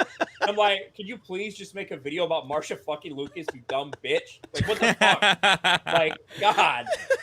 He was waiting for the main event. Yeah, I was waiting for the main event. Heaven forbid we talk about something twice. Well, I mean, I'm not. I have a real standard on YouTube. I never talk about a topic more than 200 times, which would explain my 200 Brie Larson videos. Respectful. Lar 1996 with a $20 super sticker. Thank you with the #1 flag. Appreciate that. Matt G for a $1.99 super sticker with vlog on it. Ty Sloan says Jedi Fallen Order was a good game. Was it woke? I agree. It was not woke. Mo Fantasy. F yes. Rippa. Max Santiago says, Jay, I need Rippa to debate Enosh. Oh, Enosh.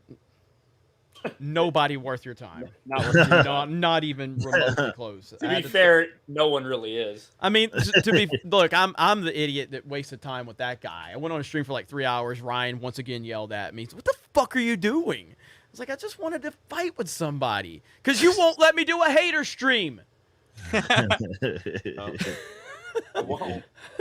Your mom? Claudio, pretty much.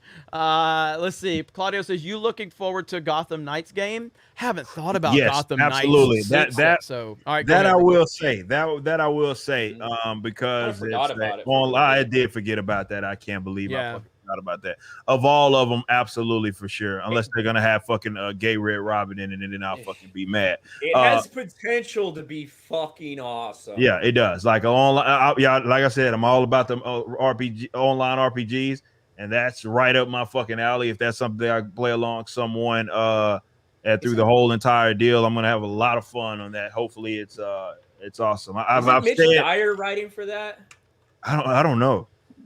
There was somebody I remember making a video about Gotham Knights. Yeah, I'm not sure. I just look, I'm a big action live response combat guy. I'm not much, of the like tab shit anymore. obviously Tell me- turn-based shit bores me to death now. What game you mentioned earlier? You were kind of looking for a game that fit your, I don't know, well, whatever you're looking for in a game. Kind of Yeah. what you're talking about right now. Give me like the example, like the. I would tell you, game. like, it's funny. We're keeping it with Star Wars. This would be the perfect game for me. I talk about this in the comic book space, but we'll talk about it in the Star Wars space. You take what everybody agrees is the best part of the game, the gameplay of Jedi Fallen Order, and if I could somehow get that in, like, let's say a setting of like Old Republic, which is basically fucking DC Universe for fucking Star Wars, it's the same shit. That would be a game that I probably do. You want to talk about 200 videos on? Yeah. I'd have a whole fucking channel dedicated because it'd be the only fucking game that I goddamn play.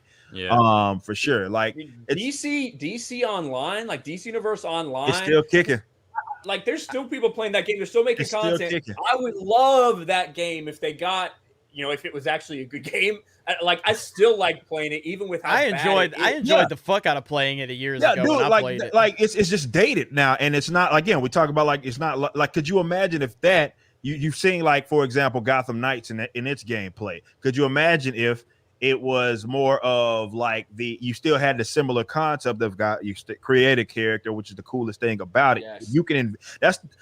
As far as creative character, I haven't played a game that has better shit than fucking DC Universe. If you could think it, you could fucking make it happen. Yes. Certainly on screen. But if it had more gameplay akin to what we've seen from like what Gotham Knights looks like, I will fucking, again, that'd be the only fucking game that I goddamn play. Yeah, I would Mitch love Dyer that is shit. working on it, just so you know. Who? Mitch Dyer.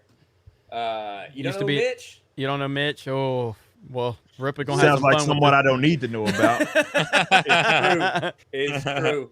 A very cool thing about 2021 is I've been working on Gotham Knights. The WB Montreal team is incredible, and they're making something really special. Can't wait for you to learn about this game when the time comes. So that'll be interesting. Just Mitch- look up yeah, Mitch yeah. Dyer and look at photos of him. That's all you have need to fun know. with that one. Oh, have fun fucking with that shit. one. Have Yeah, fun no, with that I'm one, not even Ripper. gonna do it because I'm already guessing that he's probably exactly what I envisioned. I don't know how he got that job. Yes. Yes, But he yeah, is. that's the state of. We talked about the infestation. That's the state of this. You guys talk about who's writing the Knights of the Old Republic. People that have no business being near these projects. So they have good concepts, and they'll let you down. That's kind of where we're at now. They'll do some dumb shit, and that's telling me right now Red Robin is gonna fucking be gay in that fucking shit, which isn't canon as far as I'm concerned. Yeah, if they're gonna make somebody gay, make it Jason Todd. Fuck Red Hood. Fuck Jason Todd. I like Red Hood. I just don't like Jason Todd. Ford says EA sure learned their lesson with Battlefield 5 about pushing identity politics, and now the new Battlefield 2042 has none of it that I have seen. Yeah, Disparu, who's, if you're not familiar with Disparu, you'll find him over on our Gaming with Geeks channel. That's our video game channel for Geeks and Gamers, which why don't we put video games on the main channel? Because I make more money talking about identity politics on this one. But we have the gaming channel, Gaming with Geeks. Disparu is a big Battlefield fan. I've never really gotten into Battlefield much, but with this game and with Disparu having such knowledge on it, and he's really excited, I'm sure we're going to be playing a lot of Battlefield. So, yeah, I mean, that Battlefield 5 was a fucking disaster. Oh, my God. That was a trash fire a few years ago. And so, from everything I've seen, it does look like that new one's going to be pretty good. So, time will tell. But I think he's got a few videos on Gaming with Geeks about that if you guys want to go check that out. Dermy Wormy, with the Pokemon with the new Pokemon coming out, you should set up a VGC league. I'm not a Pokemon person. I've never played Pokemon, really. Shockingly enough, I'm a Nintendo fan. But those have been predominantly on handheld systems, which I've said I don't really play a lot of handheld games. Chris, are you going to play the new Pokemon coming out? Probably. Yeah, I'm so just you excited for Metroid Dread. Yeah. That's what I'm excited for. It's Yeah. coming out pretty soon. It's coming out the 8th, I think, of October. Yeah. So that and Mario Party All-Stars, which we're going to get Adam in on that too. Mario Party All-Stars. Ryan can't wait. Man. Ryan texts me every day, and he's like, I can't wait for Mario Party All-Stars, Jeremy. And he always sends like a eek. And I'm like, why are you sending eeks to me? Eek! And I'm like, what, Ryan? What's wrong with you? So I don't know. I'll show you guys later. I'll have to Photoshop some stuff and show you guys. That's a goddamn fucking lie. We know, Ryan. Vinny Canuck says, Adam. Oh God, Rippa's gonna get mad. Adam, Waluigi, Wiggler, and Rollers. If you use, I'll tell you what, Adam, I swear to God, if you use that fucking setup, that try hard ass setup on Sunday stream, I will be cussing you out for the better part of this 2 hours. Isn't that what makes good gaming? Getting cussed out? Don't you use that try hard ass build, man? Don't you use that goddamn Waluigi on the Wiggler with the fucking roller tires, man? Don't you do it?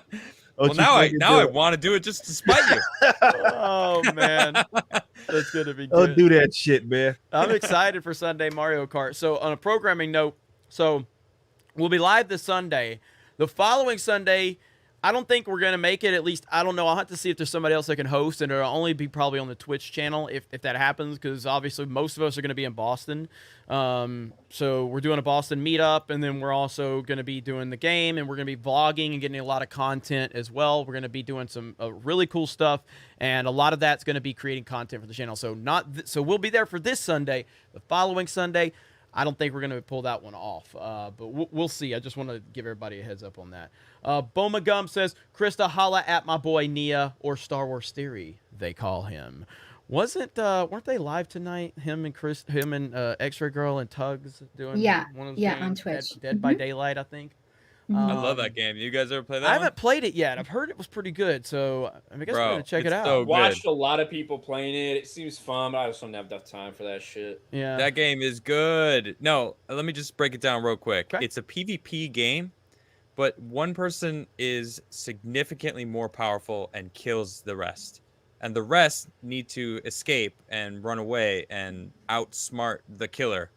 And it's such an interesting game that there's no there is kind of a story, but it's like really it's each match is its own game. So every time you play it, it's like a little bit of a I don't know, you're playing a horror film trying to escape a killer or being the killer. It's two completely different games. Also, being the killer, you have to you're trying to kill people. You're by yourself. When you're a survivor, you actually have to work together to try to outsmart the killer. It's a really unique game that I haven't really, like we were talking about Among Us. Mm-hmm. It has this aspect of you're working together, but also someone's trying to kill you. So it's like a weird, unique thing that's why it's done so well. Like Dead by Daylight has that same kind of vibe where you're working with your friends, but also you could go play by yourself and play the same game and still enjoy it on a different side of things. I honestly I'll get it for you guys. No joke. I'm gonna buy you both this game. Look at Adam. Adam's awesome, dude. So I really want to play that. And as Ryan knows, I mean, I'm really I think there's some good gaming opportunities to kind of get some different eyes on what we're doing, and I'm moving into that mode. And this happens with me. Sports, D-Day Cobra, Park Hoppin', I just always get this desire to kind of break us into a new territory. And gaming, to me, is something that we've not really focused in on a lot. Our Twitch channel is doing great. And, that's something that we've been doing a really good job on. And so getting more gaming content is pretty important to me. So there's a reason Jeremy's been an Alabama fan and a Patriots fan for the past 20 years. A fucking front runner. That's what he is. As soon as something starts getting a little bit of traction, he fucking hops over immediately to make it like, oh, I got to get involved in this. I got to make it about me. Ryan is showing you that he's just a newfound sports fan, because if you knew anything about Alabama fucking football and my age, he would realize that Alabama has not been a winning program until Nick Saban came there in 2007. But I was a fucking fan. I've been a fan since from the earliest fucking days of being a football fan. So we're talking about Mike fucking Shula. We're talking about Ray Perkins, Bill Curry. We're talking about Dennis Franchione. Do you know that fucking name? Do you know that name, Ryan? Do you know who the fuck Dennis Franchione is? Yes or fucking no? Answer me. I know that name is because I hear people that are just living at the trailer park. Mike, do both.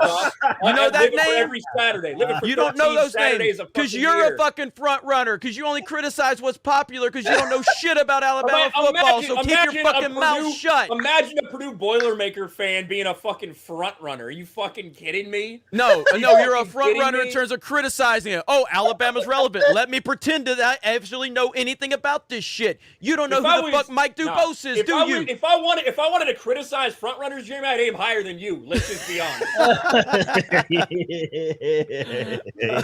right, that was fun. All right, that's a little Sports Wars for you guys. Go subscribe to Sports Wars if you have not. By the way, on Sports Wars, new Monday show with Robert Barnes, Ryan Kennel, and Uche Waneri. And it's going to be a Monday evening quarterback. It's going to be a recap of the weekend of football. It's just going to be, X's and O's, just talking about what happened and then previewing Monday night. Really looking forward to that. Sports Wars is back rolling, so great job with that, even though Ryan is a bitch. All right. Fair enough. Bomagone says, oh, by the way, I'm black, and I say the hard R to everyone while gaming. To be honest, everyone said it. It is what it is. Not going to cancel me for that. Welcome to the real world. Exactly. You know what I mean? That's how about the COD lobbies that we were in. Yes. I like how we specified the hard R. That was the part that threw me off. Yeah. Christopher Smith says, good to see you, Adam. Love yours and Geeks and Gamers content. Thank you. Hell yeah. Eric K. Ryan, middle name is Dyson on Mario Kart. And if he actually vacuumed, he would know that it is a vacuum that does not lose its suck. Okay, first of all, before Ryan responds, it's Mario Kart with a K. Your name is Eric K. And you can't even fucking spell Mario Kart the right way. Okay? Spell Mario Kart with a fucking K, because that's how you spell it, Eric K. Much? All right, there you go. There you go, Ryan. What do you think about that, Ryan? I don't give a, if I was good at Mario Kart, I'd be fucking embarrassed for that track. Because I had spent one more moment playing that was absolutely fucking necessary for my job. I'd be fucking embarrassed. Fucking taking on vacation like Ripper. You go spreading that goddamn fake news again, man. I told you. The story I'm telling is less embarrassing. It's less embarrassing to think that you took it than your wife took hers and you fucking just had to play it that bad. No. See, there you go, adding extra shit, man. That's that CNN type shit, man. Yeah, I was thinking that. That's that CNN shit. Fake news. Dude, seeing Rippa in a fucking hotel with his little fucking white headphones and a shitty ass camera. And I was like, what the fuck is he doing? I was using my iPad camera. It was my iPad camera and my my AirPods or whatever they call it. Yeah, they call them AirPods, the headphones that Apple make. Yeah, the AirPods. Oh man. Okay. Let me see here. Where are we at? Droid Army. Is that Darkside Droids? Yeah. Is that, okay, so Darkside Droids, Droid Army, Soldier of Fortune 2 online game chats on the OG brick Xbox were not for betas. You had to have massive gorilla balls to handle that trash talk. Dude, absolutely. Soldier of Fortune. Yeah, that was my jam. I remember those days. Oof. Let me see. Krista, private chat. All right, Carnal says, Geeks and Gamers fun fact, Resident Evil is both Rippa's and Adam's favorite video game series. Really? Yeah, I've said that a million times. So I didn't know it was your favorite, overall. Favorite video game franchise, yeah, for sure. You talking about me? You said Adam and Rippa's favorite video game series. Mine's, for sure. I know I've said it. I've never played any Resident Evil game. Ooh. Yeah, I don't know where they got that information. Right. That's CNN right there. I haven't played any in a long time. Like, I played 1 and 2, a little bit of 4 one time at somebody's house, but I never really got into them all that much. So Resident Evil there's some of my favorite. 4 is still what's your favorite one, Rippa? Oh, I'm about to. You want me to drop a nuke in the chat? Yeah. Let's do it. 6. Come slay me, motherfuckers. Come slay me. Come slay me. That's a hot take. Yeah. Holy come fucking play me. I'm ready for it. I want all smoke. Damn. I welcome it. Come on with it. Hey, I will say this is a history-making main event because suddenly Uche's not the worst take from a black person connected to Geeks and Gamers anymore. So I dropped that nuke. I'll drop that nuke for sure. Ooh, the chat is easy. Let them come to say whatever they need to say. Ooh. That's fine. I'm okay with that. That's what happens when you have conviction. I like that about you, Ripper. Okay, exactly. Okay. You have conviction. So you can't shame someone out of position they proudly have. I need to understand. I'll tell you why. I'll tell you why. Because it implemented a concept. Hang on. To be fair. Now, I checked out once 5 started moving us into that action-y bullshit, and then 6 apparently took it even further. So I never played 6. Yeah, I never played 6 because of 5, and then I heard 6 took it further in the direction 5 was moving us. So I just want to qualify that I haven't actually played it because I did not like the direction it was moving. It took what 4, 5, and 6 are. I would say those are my favorite of all of them. I particularly like, and that I get it. A lot of us came from Resident Evil. Like I said, this is someone saying this being my favorite franchise. Jordan Army said Resident Evil 6 equals baby part. Fuck no. That's disrespect. That I won't allow. If you want to disagree, that's fine. But I won't allow you to just conflate 2 different things like that, especially comparing to shit baby part. But no, seriously, I prefer the more actiony one. But I love of course, as a guy that definitely did a lot of couch co-op shit growing up. And Resident Evil 6 gave me that, as well as 5, I guess you could say, but more so 6. What is it? Well, it's technically 4 different campaigns that you could all do in addition to the action while playing alongside your bro in the Resident Evil franchise. I just found that fucking shit intriguing, and I did enjoy the action. I don't understand. This is what I thought. I'm gonna tell you, this was always a crackhead ass response. You can't say that the action shit was a bad part of Resident Evil and like Resident Evil 4. That's a retarded thing. You cannot say that. No, because Resident Evil, so 1, 2, and 3 were great. But there was a necessary evolution that needed to happen to evolve the game beyond 1, 2, and 3 from a mechanic standpoint. Resident Evil 4 perfectly evolved it while still keeping it Resident true to Evil its roots. 4 was still an action game. It was still an action horror game. It was not. It was even...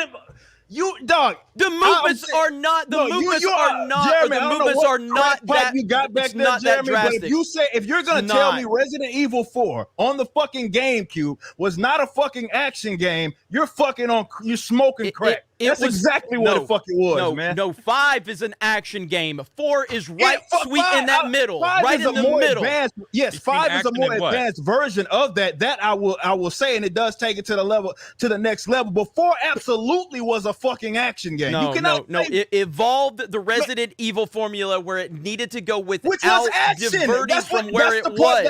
What specifically are you referring to, Jeremy? I'm talking about the over-the-shoulder cam. Okay, I'm talking about the movements were evolved. Okay, but it wasn't a full-on action. There was still a horror mystery element to it. Yes, it was an action. It was over the shoulder. That's specifically what you're referring to, Jeremy. Is the fact that it turned it into a fucking action game. That's what over the shoulder didn't automatically turn it. Over the shoulder cameras don't automatically make something an action game. No, I'm not saying that over the shoulder aspect. I'm not saying that in itself is what makes it an action game. I'm saying that is attributed to the fact that it's an action game. I will give you that it moves it more into an action-y territory, but I don't consider Resident Evil 4 an action game. I consider Resident Evil 5 an action game. That's why I tell you to lay off that shit, man. Listen. You can't be smoking that shit before the fucking stream, man. If you're gonna do that shit, you gotta do it like at least 4 to 5 hours, man. You need a grace period, man. 5 moves us more to an action game. 5 moves us more to the action. I will say that 5 moved the series more into the actiony sense, but I'm saying 4 was absolutely a fucking action game. It was a step in that direction. I'll give you that, but I don't what consider the fuck does that mean, Jeremy? What does that mean? What the fuck does it moving it in the direction mean, man? Would you consider Gran Turismo an arcade racer? Okay. I'm not that big into racer games other than fucking Mario Kart that I played. But it's not. Okay. But I'd say Gran Turismo is nowhere near an arcade racer. Okay, so an arcade racer would be something like fucking crazy fucking taxi or some bullshit like that. There's all this bullshit obstacles and shit like that, okay?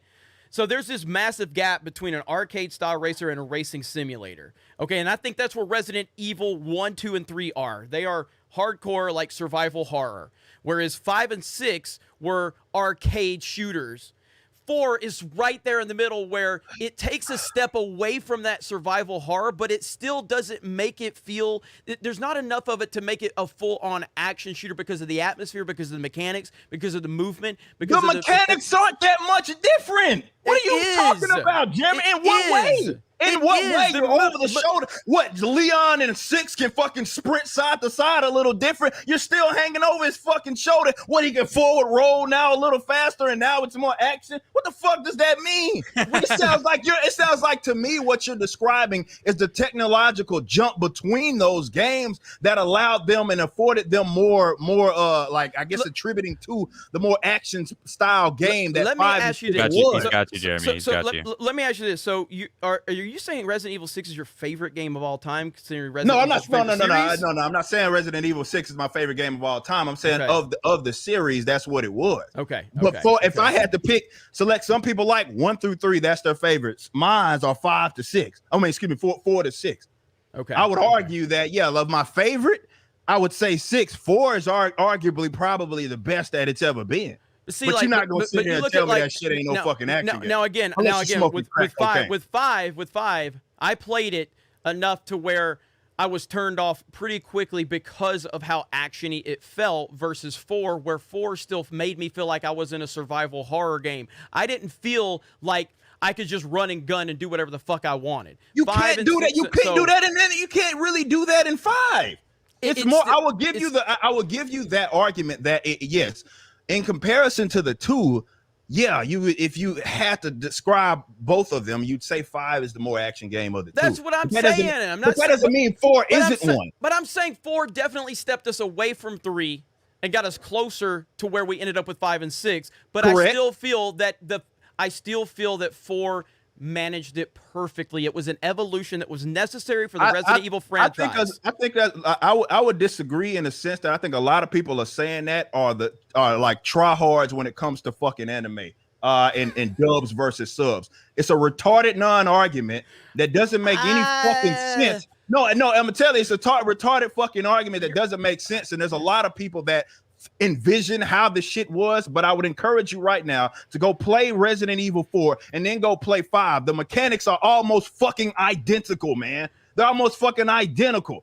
They're almost the same goddamn thing. It's just more explosions and other shit going on. Yeah, I'll give you that. Moving a little bit away from more of the horror aspect, but 4 was absolutely a fucking action game, man. 4 moved us away from Resident Evil enough to where it was a proper evolution, but it wasn't too much. 5 is where it crossed the line. That's literally the case for anything. When you are towing a line, 5 went over that line, and that's why a lot of people didn't like 5 and 6. I think, I get what a lot of people said, but I'm saying you're making a shit argument that doesn't make any fucking sense because the games, in terms of their movement, are almost fucking identical. Okay. They're almost identical. I heard what you're saying, and it sounds good, and that's what a lot of people say, but if you play the fucking game, you don't got to take my word for anything. If you actually play the fucking 5. Right, if you play the game, then you know that that's generally the mechanics.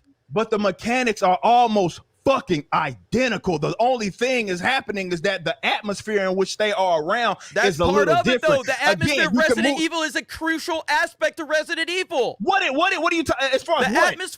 The atmosphere of Resident Evil? But the atmosphere doesn't change the mechanics in terms of the game style, Jeremy.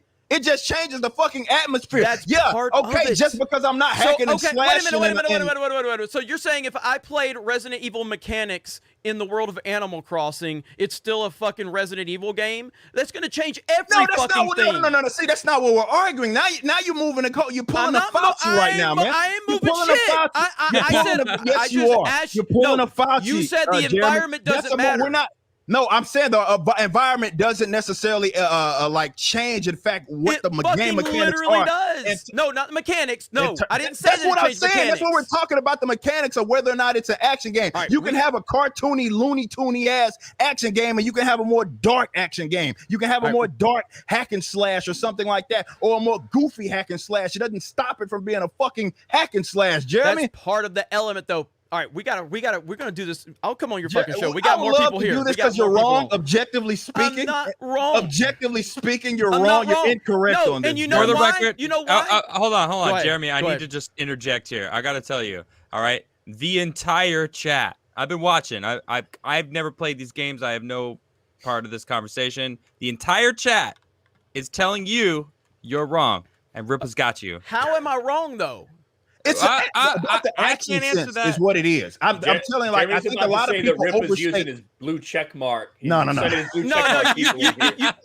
like you I know, think like you're so, overstating your and it's not just can you, tell. Jeremy. No, a lot no, of you people could do tell. that. You could tell who was struggling, who wasn't, because Ripa said I was smoking crack and I'm Fauci. Why would he need to say those things if he was making valid Because points? that's what you he was are making doing. valid You're points. saying No. that That's shit. a person. That's a person. But That's that a doesn't person mean who's that doesn't struggling mean to I make haven't his valid dismantled that points. nonsense about the game mechanics, which you're objectively wrong about. never I don't need to said that. tell you smoke crack in order to do that. I'm never- trying to give you an out for explaining why your position is so shit because you're smoking crack before you actually said. I'm actually helping you out, Jeremy. The environment is taking the environment has a huge impact on how the game. I don't disagree with that. I don't disagree with that. Not the game mechanics, how the game feels to be in. That's why I But- brought up the Animal Crossing thing. Like that changes the but entire that's why feel it's a of bad everything you're argument doing. because you're moving the post because we're talking about the action game element. What I said and what I explicitly stated was that 4 absolutely was a fucking action game. It's not up for dispute. It's not up for argumentation at all. Jeremy, let me ask you. 4 was an action game, definitely when you compare it to the first fucking 3. It was an action game. That's not my opinion. Jeremy, you were saying that the 1 through 3, the key part of it was a survival horror, right? Yes. Is it possible to be an action survival horror? Because that's what I'm gathering of you guys arguing. That's what 4 is, an action survival horror game. I would agree with that. I would agree with that. That's why I said it steps us away from what 1, 2, and 3 gave us, and it pushes us closer to where 5 and 6 took us. But I'm not ready to say that's a full-on action game. I would say that's a survival action horror game because I don't. So you admit it though, right? But I don't.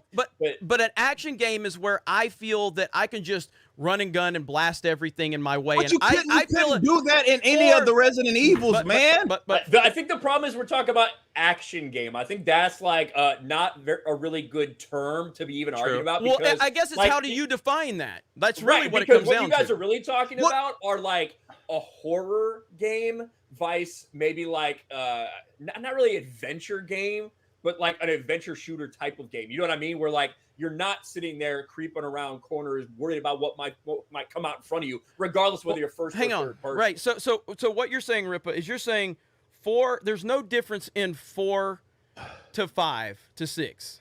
No, that's not what I said. I mean generally. No, I don't mean like specifically. Hold on. This whole thing started with Ripa saying, if you shit on 6 and something comparing 4 to 6, like if you are making fun of 6 but you love 4, then there's something wrong with you. Bingo. And I was specifically talking about the action game element, which is a criticism that a lot of people give that don't like, let's say 5 and 6, 6 being the one that a lot of people don't like in comparison to those 2. You're being a fucking hypocrite if you say that you like Resident Evil 4 because the mechanics are almost fucking identical. It's just a little more movement. You cannot fucking run and gun. It's not a run and gun game. You still can't fucking run and gun. Even on 6, which was more of an action game of all of them, you can't run and gun in those games either. They're essentially the same. The thing that I will say is that, of course, 5 in comparison to 4, 5 and 6 in comparison to 4, introduce more of the like, okay, yeah, you got these kind of zombie-esque elements, but they're more the like big monsters and some, you may go through in this area that is more kind of classic style where so there's jump scares and shit like that's there. But in other cases, you may be, outdoors and kind of, doing your thing in that regards. That's more the statement that I make. A lot of people criticize 5 and 6, for example, specifically in regards that it's not like akin to more 1 and 3 in terms of it being a more, you know, run in this room, you see your guy kind of fucking in this camera, and it's more like a survival horror, and one's an action game, shit like that, right? Scarcity of resources is, I think, scarcity of resources. Well, yeah, but all that still existed in those games. Is just, again, there's more. Obviously, there's a little more mobility into the 4, 5, and the 6. There's a little mobility, but what I'm specifically talking about in regards to like Resident Evil 4 versus the 5 and the 6s of the world, if you criticize it for particularly being an action game, is what I'm referring to. That is taking a hypocritical position if you like or enjoy rather Resident Evil 4, because that was a fucking action game. And like I said, you don't have to take my word for anything. If you take 4 and you take 5 and you play them, the gameplay mechanics are almost fucking identical. They're almost identical. Even 6 has that same element where you're using Leon in 6 and you're using Leon in 4. They specifically try to make a play on that. Did the atmosphere slightly change? Absolutely. Hell, all three campaigns in for example 6 are different in terms of style. You implement more of the militaristic style and what you get maybe in an action game when you do Chris's versus what you do with maybe Leon's. It kind of has that more 4-esque feel. That's the only argument that I'm making. It's not that 4 is different or 5 or 6 isn't even different from 4. I'm saying you cannot criticize it on that basis while then praising the other, which virtually did the same thing. All right, we're gonna leave it at that because that went about 30 minutes. This and is nobody the else got to talk. main event. This is That's what why we're fucking exactly. That's exactly So, why it's the main event. yes, that's what we're gonna do. We're not here to nod and say you're right, you're wrong. We're gonna argue and talk shit. That's what we do. Hell yeah, I love and that. so that's what we do. Jordan Army says Resident Evil. Brian Stelter. All right, let me see what's going on. Let me see. Chat's having fun. Did you guys enjoy that? Yeah, some of them did. Some of them are fucking over it. Well, put it yeah. lightly. Well, they always like, people always say like they want arguments, and every time I've been on a stream that there was a big long argument, we lose viewers. Like every time, you know what I mean? Like me and Ryan have lost so many fucking viewers by arguing over shit. Hold on. There's a difference between a good argument where it starts going somewhere and then an argument like the one we just witnessed, where there was a lot of reiteration. You guys were saying the same shit over and over again. And I'll be honest, I was more on Ripper's side there. One of the guys making the arguments on crack. I told y'all that was the reason why he had to bring Fauci into it. We're not going back there. I'm staying right you know there. what? Get off the goddamn crack, Hey, listen, honey. Listen, honey. No, don't you fucking boy. A wise man. Yo, Rippa. So that person that gets to call you honey, is that Jeremy? Yeah, that was exactly what I was alluding to. My union is this is my union with Jeremy. Yeah. A wise man once said, "When you're on crack, facts are fluid." Yep. That was the quote of the day that I retweeted. That's very, very true. And I'm an expert in this field, not because I smoke crack. Yeah, I guess you. So that was our. I guess you guys found out how close me and Rip are, because everybody was expecting somebody to come out when Ryan was said, "Jeremy, ready for me to make my big announcement?" And everybody's Can I make an announcement? Oh, god damn it. Okay. Anyway, that was awesome. That's what the main event is going to be all about. Not like we're going to fight, but that's what we do. Like, I know me and Rippa don't agree on a lot of shit. I know me and Ryan don't agree on a lot of shit. And that's why I get along with these guys. Because we don't, like, I like that type of shit. That's what you do. How many times have you been in a game lobby and you just heard somebody arguing over some stupidest fucking shit and you're like, guys, when we play the game, that's just what it's all about. So, all right, I'm going to have to wrap this up soon because we have plans to go live tonight. So Krista Nova's channel, Twitch channel, close to getting partnered, okay? And we're trying to get her close to that. Before we go over to Boston's, because we're gonna be out of town for a little while. So I'm gonna run through some of these super chats. If anybody needs to bounce or anything like that, it's totally cool. I know we've been going a long time now. This show will eventually, if it goes 3, 4, 5, 6 hours, that's what we're gonna do. That's absolutely what we're gonna do, because that's what we're here for. And I think we've got a lot of ideas for what this show will become. It's going to evolve. We'll have Adam back more often if he wants to show up. I mean, hey, I'm here tonight. I had a great time. I'm down to come whatever every Tuesday. Shit, fuck it. Hell yeah, man. So I'm down to we'll come every Tuesday too, as well as that every day that ends in Y. Do not come. Do not come. All right. So are you good for a little bit longer, Adam? You good to go? Oh yeah. I'm chilling Ripa, for sure. You good? Everybody I'm good? I'm good. Okay, Yeah. Okay. All right. Cool. All right. Let me get back to this really quick. So far behind. Where did I leave off? Spider. Let's see. Spider Unlimited says game lobbies toughened you up. No PC. It was war. Abso-fucking-lutely. Powerhouse says Count Dankula has a great video on bully hunters. Goddamn, we're at that point, so we're still far behind. But that's what happens when you have a good show. It's like, it's such a tough kind of thing to navigate a live stream because you're like, you have good discussions, you have good people with good takes. You don't want to, you want to get to the super chats because you appreciate what the super chats are doing by supporting you, but you don't want to interrupt the conversations. Let me see. Fucking hell. There's one I'll just read. The Amazing Lucas is lame. I'll read that one out. I'm still scrolling, but The Amazing Lucas is lame. Agreed. Yeah, agreed. Okay, here we go.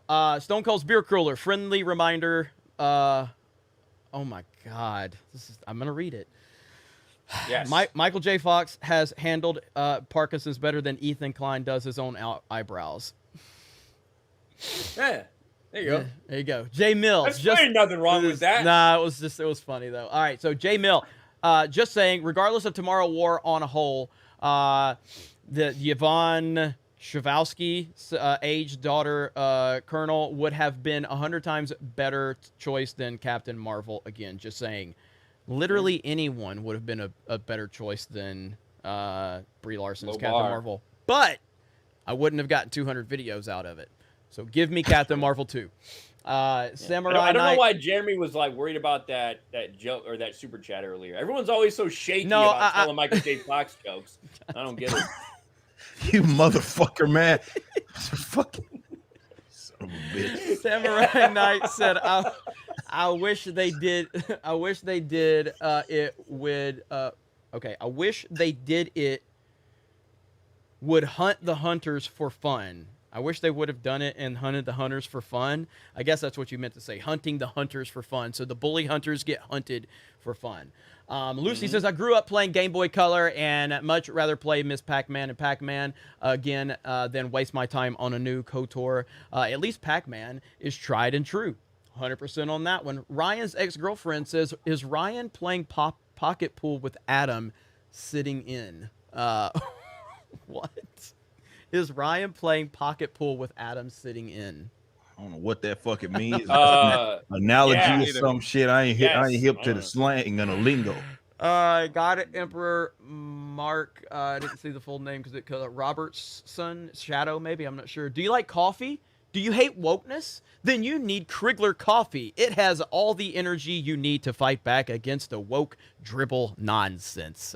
Yo, that's Robert Shaw, isn't it? Yo, is that okay? Robert Shaw. Okay, yeah, it cuts off on me. God. Oh, Emperor it's Mark Robert Shaw. Hell yeah. Hell yeah. What up, Nice. dog? I don't know Nice. if he's still here, but good stuff. Good stuff. Thank you for the support. We got a lot of coffee plugs tonight. Hell yeah, man. That's fucking awesome. That's how it should be. Dan Yo, Bass. shout out to my chat. Best Hell chat yeah. of all of YouTube. No questions asked. Hell yeah. Dan Bask says, shut up, Ryan, for 50. I'm going to read it again just because it's always nice to tell Ryan to shut up. SBD Girl 88 says, remember a couple of years ago when people started talking about the new Bond, then it should have been Idris Elba. They should have gave the fans what they wanted. I personally don't like. I think Idris Elba is awesome, but I just think that's like. I don't in today's world. I wouldn't be for it because it's not being done for the right reasons anyway. You know, what I mean? Fans didn't want I disagree with the fans wanting Idris Elba. I think a vocal contingent of people were actively trying to get it to be Idris Elba. I think if you want to know who the fans pick has been to be James Bond, it's been like Hugh Jackman. Like Hugh Jackman was a fucking big one for quite some time. They wanted him to play.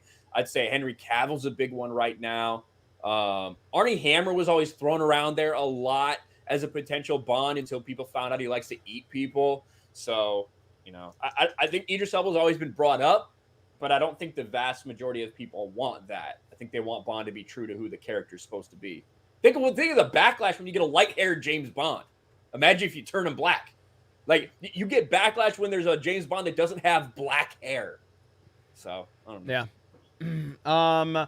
All right, so there you go on that. Again, I don't really jump onto the topic of Bond too much because I've never been a Bond guy myself. Stone Chronicles says, dude, I'm from New York, and I just want to say you're so fucking lucky to be from Florida. I want to move there. Screw New York. I feel like a target here.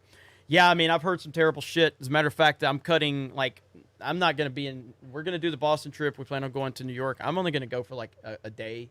Probably. I don't, all the shit I'm hearing right now, I don't want to be anywhere near that shit. You know what I mean? I want nothing to do with it. Freaking passport to do anything. It's fucking ridiculous, man. It's absolutely insane. The crazy thing is, you need a vax passport to do anything in New York City, yet they're fucking just letting people walk across the border with nothing. Don't even get me started on that. You know what I mean? Like, that's the hypocrisy of it all. Let me see. Cerebral Crit says, does the team remember in 2013 when Microsoft got roasted at E3 for the perceived grape joke during the X-Bone Killer Instinct reveal? That was when the culture cringe started for me. I don't remember that. Sounds familiar. Microsoft got roasted at E3 in 2013 for a perceived grape joke during the Xbox Killer Instinct reveal, or the Xbox One, which is Xbox. I don't remember that. I like good. That was a good jokes, game. That was a fighting game. You think I would remember that? Well, 2013, isn't that the disastrous Xbox E3 where they fucked everything up with the Xbox One? Yeah, that was the Xbox One announcement. They fucked everything up. And they're basically like, yeah, this thing does everything but play games. You fucking idiots. This is what you want, right? Look, don't you guys have phones? TV, right? Don't you guys have phones? Oh, that I remember that. Yeah, that wasn't that. Yeah, that wasn't that. No, but this was like the don't you guys have phones was the Diablo shit Activision a few years Blizzard. ago. Oh yeah, Diablo Immortal or some shit. Mm-hmm. Blizzard. Let me see. Adamantium. I don't know. Adamantium. Yeah, Jesus. Adamantium. It says Orangeagonton. Who are That is you? all. Yeah, Orangeagonton. Bionic belly button. Wait, hold on. They said orangutan. No, that's what they said. I'm saying it the way that they're making fun of it. I know, Orangutan. but Yes, but yes. the name of that person, you fucking said adamantium or something. Yeah. How did you say that? Yeah. Yes. So they were sending a super chat because Yes. you don't know how to spell orangutan, or you don't know how to say orangutan. Right. And you First of all, messed it's up not. the fucking name adamantium. First of all, it's not this. It's not that I didn't know how to say orangutan. It's that I've never literally seen orangutan spelled ever, and I've never written it out. And like I said, you would not know how to spell orangutan if someone walked up on the street and said spell orangutan. You wouldn't know how. No, but Yes, I I would know would. how to fucking read it. No, Adam Yes, I is much more. would. But you're far more intelligent than Ryan. I said Ryan wouldn't know how. Okay, that's No, that's. I probably would not know how to spell orangutan because technology has completely fucked me out of being able to spell anything. I spell everything fucking wrong, and my fucking phone and computer corrects me. So I probably would not be able to spell if you put a gun to my head. But if you put a gun to my head, I'd be able to read it. Like, fucking no fucking problem. You ever been to a goddamn zoo, motherfucker? You never seen the I'm a word high school orangutan? dropout. I'm a high school dropout. I'm a high school dropout, so I never been to a zoo? Yes. Bionic belly button. I see your orangeagonton. Almost said orangutan for real. Orangeagonton, and I raise you a bukkake. At least I didn't say T. Louis Part 2. Spider Unlimited. Pineapple does not belong on pizza. The war is on. Who said? Oh, Gary. Gary. Anybody here think pineapple belongs on pizza? No. I mean, I'm not opposed to it, but Pick I a mean, fucking side. I don't give a shit, dude. Do it. Eat whatever fucking pizza you want. Like, why the fuck is this a thing? He's Who on their cares? side.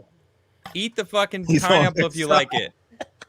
Damn it. This is the You're main either event. with You're me- supposed to, yeah. Or you're my enemy. Yeah. Come on. Those are the rules, dude. We talked about this.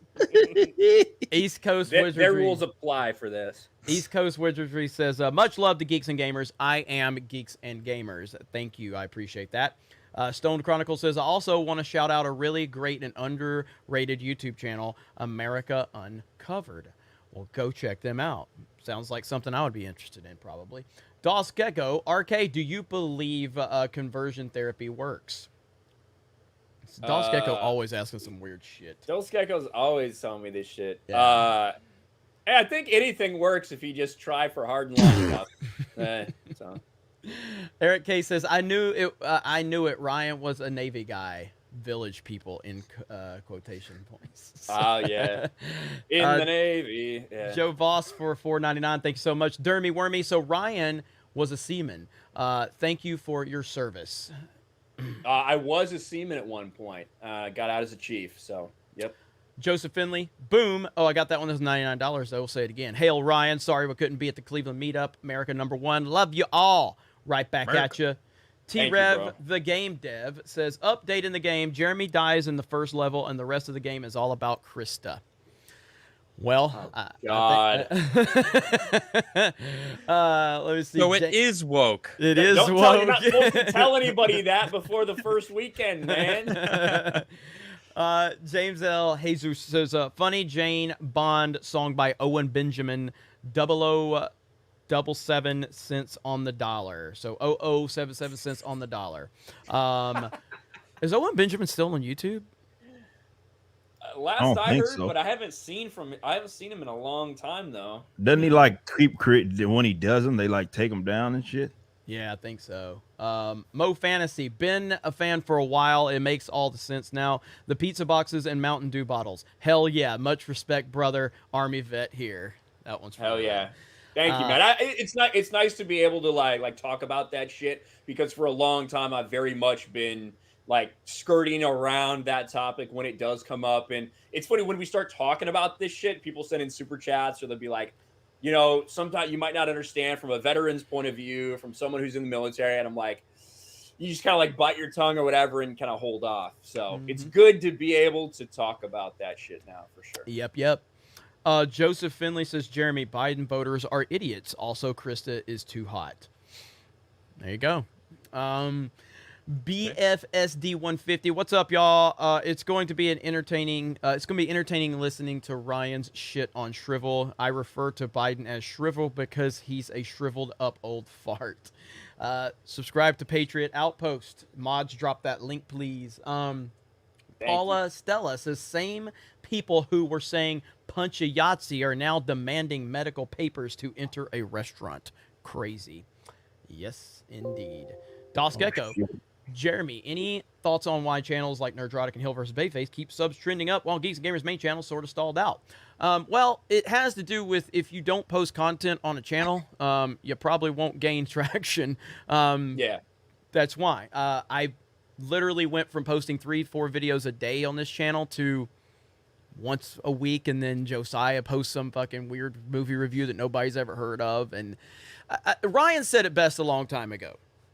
Because the people that hate me have decided to focus in on this channel and the analytics. And Ryan said it. He goes, if you really want to know how Geeks and Gamers is doing, watch how Jeremy treats the main channel. If he's posting 5 Brie Larson videos a day, Geeks and Gamers is in trouble. The fact that I'm not posting means we probably are doing really well in a lot of different areas. And, yeah, so collectively, like, yeah, you know, with all of the channels we have, what, 7, I think, YouTube channels. We have a Twitch channel that's doing fantastic. We have a website that's doing fantastic. We have a social media team. We have all this shit going on. We got a video game in development. It's just a lot of shit. So this channel has always been something that I never wanted it to be. It became the Jeremy Show. I never wanted this channel to be the Jeremy Show. So when this channel was irrelevant and it had less than 1,000 subscribers, I wasn't a part of it.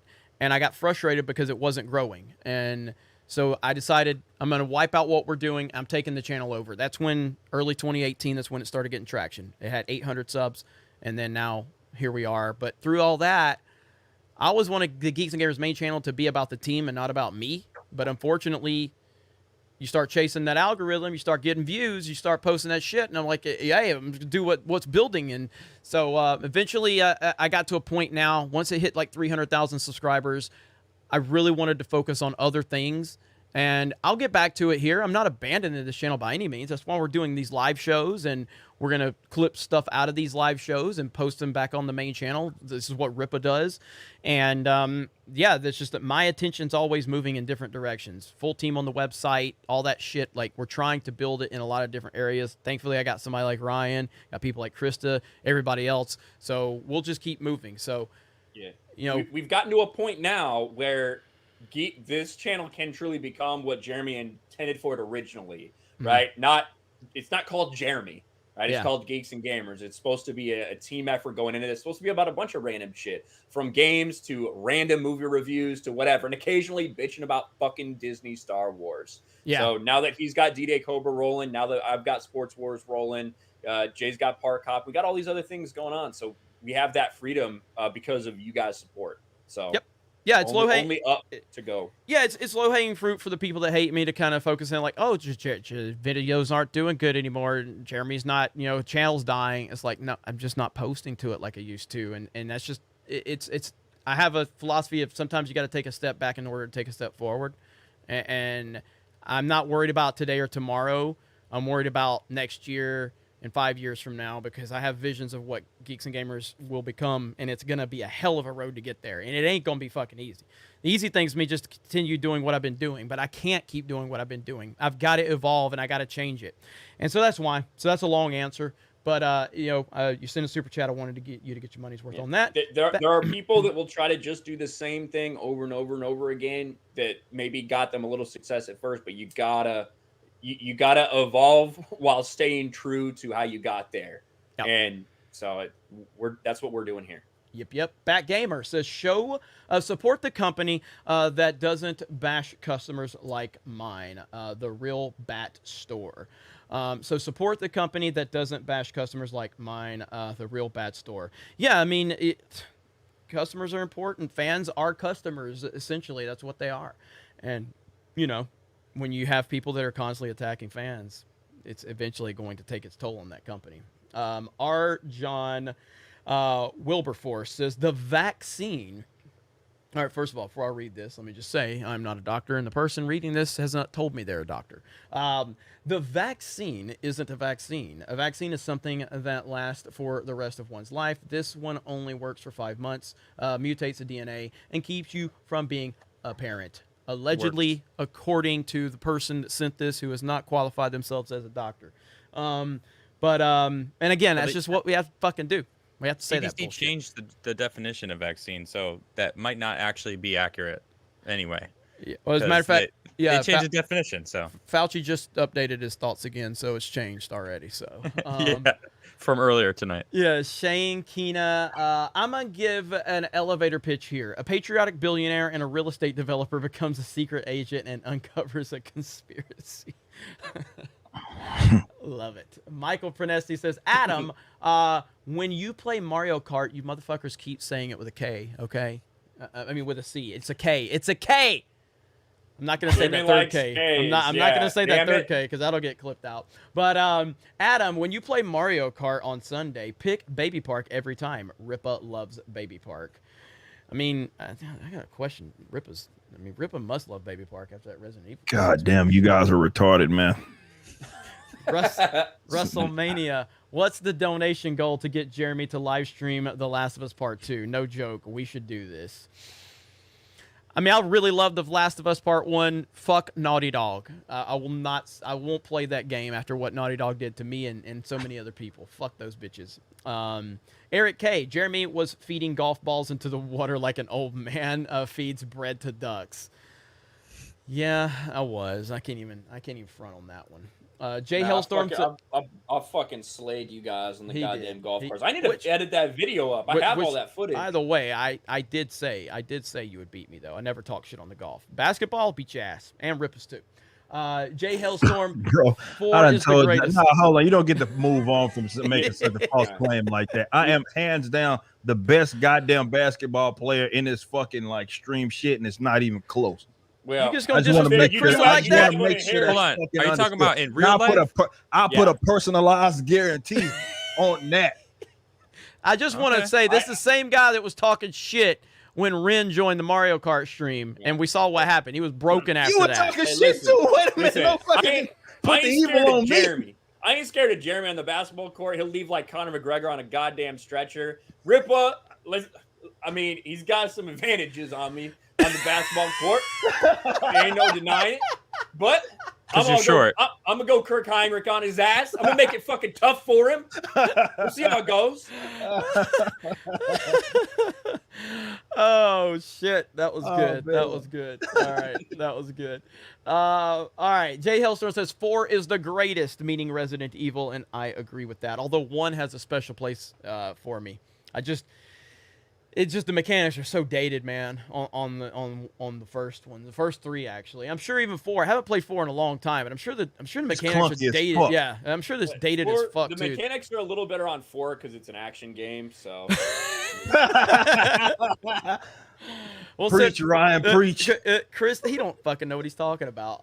But no, Krista playing Resident Evil 8, and she's never played a Resident Evil, so I wanted her to play Resident Evil 4, but I was like, I think it's probably too clunky, like for someone that's never played them before. So it's clunky as fuck. Yeah, it didn't feel like that when you played it back in the gap on GameCube. Hell no. But it's clunky as fuck.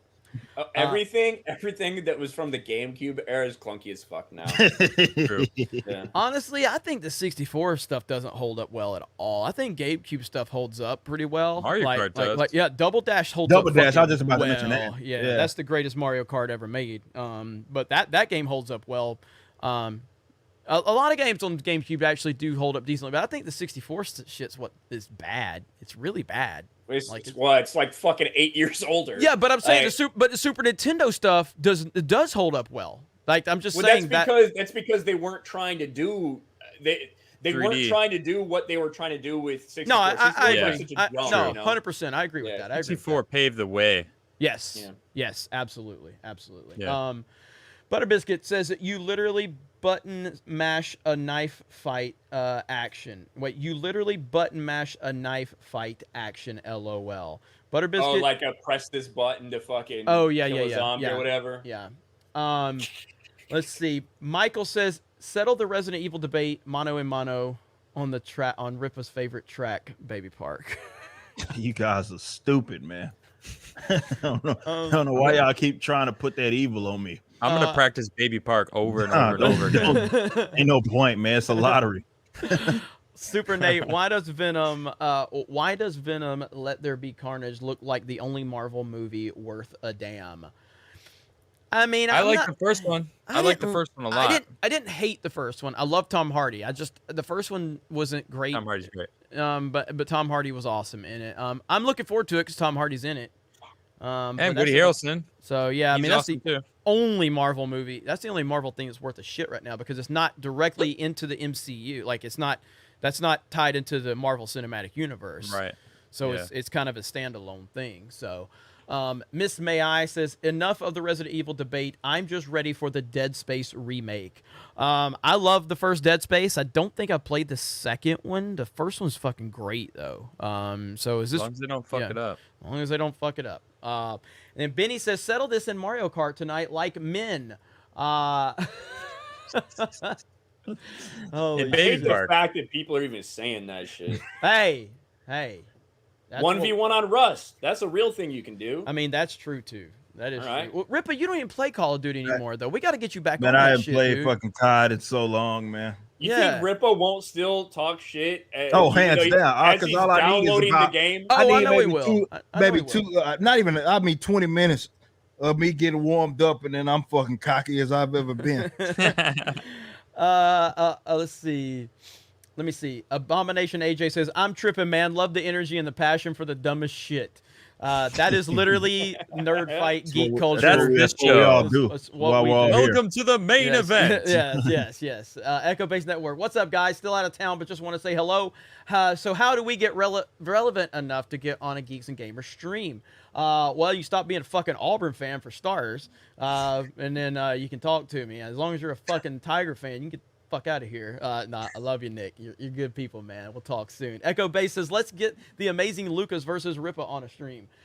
He's never gonna do it. Like he's never gonna do it. Like that olive branch has been extended. I know people keep trying to force it to happen, but you can't fucking force someone to have a discussion with someone. He's not gonna do it. I ended up on that stream on Echo Basis Network channel with him, and before they invited me, I was like, "You sure you want to do this?" Because I don't like him, and he don't like me. You know, like he's talked shit about me. I mean, I'd never had anything against him until he went after me. Yep, same thing. Yeah, so I mean, so I was like, okay, well, I'm gonna confront him about it, and it's on their channel if you guys want to go watch it. But he was just talking some nonsense. He didn't like that we didn't like the Black Lives Matter PlayStation themes. Yeah. I mean, he's I don't know what's up with that dude, man. I really don't. On some other shit. And then after we had our debate on Echo Based channel, I don't know if it was heated from his perspective. It's never heated from my perspective because I don't let, like, once it's over and done, I'm really literally the guy that like shake hands and walk away. Okay, I don't care who it's with. I don't take that shit personal. So it felt like I couldn't tell. I was like, maybe we're on decent terms now. So he's streaming. I sent him a super chat and like, hey man, good debate tonight. And he was totally cool. And then 2 days later, motherfucker streaming, talking shit about me again. I'm like, God, yeah, man. I think it's some. I think it's like some legit bipolar shit. Yeah. Like I'm not even joking. Like Yeah. I know I got family members that got that shit. Like it was the same thing with me. Motherfucker was asking me to be on his fucking podcast and shit. And then out of nowhere, the motherfucker name dropping me talking down. So I think it's like some legit like. And when you look at like what he did is to his own channel and shit, like I think that motherfucker got some issues. Like that's just really what I like legit. Like not even joking around. You know, when I call Jeremy a crackhead, I'm joking. Yeah. I legit think that motherfucker got some shit wrong with him. Like on some real shit. It's like very possible. With my experiences, I don't disagree with you at all. You know, because the sporadic like takes that make no sense. Like it's just so random. Like for someone to switch like that, like that's some on like bipolar shit. Yeah, that's what I was saying. Yeah. John E. Ball says, Ryan, I wanted to thank you for your service. I knew there was a reason why I thought you were cooler than the others. Fair winds and following seas. Yeah, thank you, brother. I appreciate that. And again, for anybody that's just tuning in that weren't tuned in later or wasn't tuned in earlier, Ryan has a new channel, Patriot Outpost.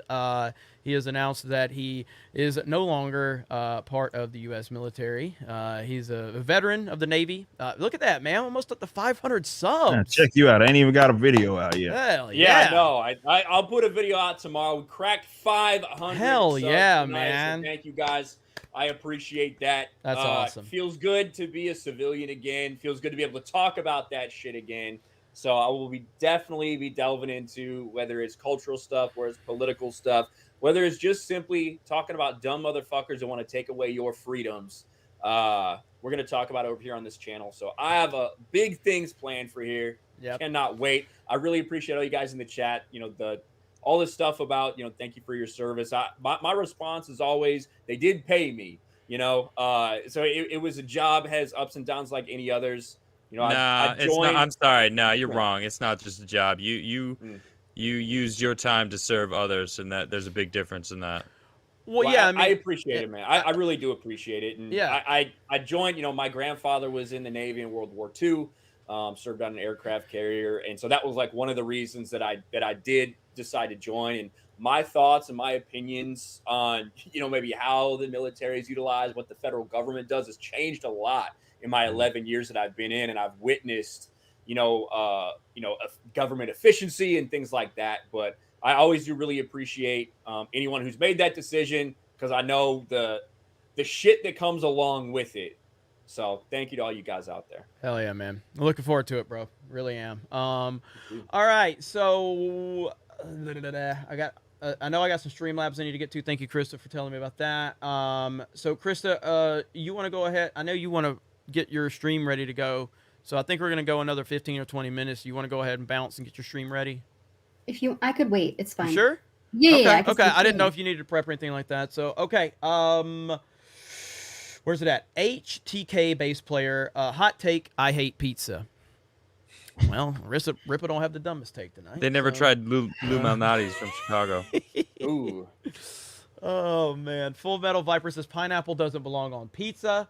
Jace Fawkes is a new member. By the way, Krista, what do we need? Like maybe 5 or 6 more members, and you can add more emojis, which is all you care about in life. Yeah, 7 more. Seven more members, and she Yes. can start adding more emojis, like a Patriot Outpost emoji or something like that. We got to get a rip. I do already have merch ankle up. I biters. do already have. I already have. I don't have a video posted, but I do have a channel with 500 subs. Like and a I already true have merch grifter. out Like a for true it. grifter. Yeah, Hell hold yeah. on. Let me fucking. I forgot all about this. I was gonna share this too. Here you go. My TeePublic store, right there. We got some Patriot Outpost merch. You can go check it out. Maybe I'll eventually put a video out. You know, you never know. Maybe there'll eventually be a video. Why don't you be one of those guys that's like, can this account get like X amount of subs without a video, and just comment on every fucking video you find to see? Yeah. So there you go. You got good deals on TeePublic these first couple days. So hey guys. Oh man. Blacklist Universe, what's up, man? What's up, kids? Glad to see Adam here. Me too. You're gonna see him on Sunday for some Mario Kart too. Yeah. That's gonna be good. Marksman says a shout out to the channel called Used Car Salesman, a game review channel done in the style of a shady 80s used car salesman. Some fun and great content. That sounds fucking phenomenal, actually. Yeah, that's good. That's Used good. car salesman. I have to check that one out. Naked Fame. The people that hate you are the same ones who got the jab, got Rona anyway, and demanded that everyone get poked to stop Rona. They're not real bright. Agreed with that. God Emperor Mark Robert Shaw. 1v1 shipment.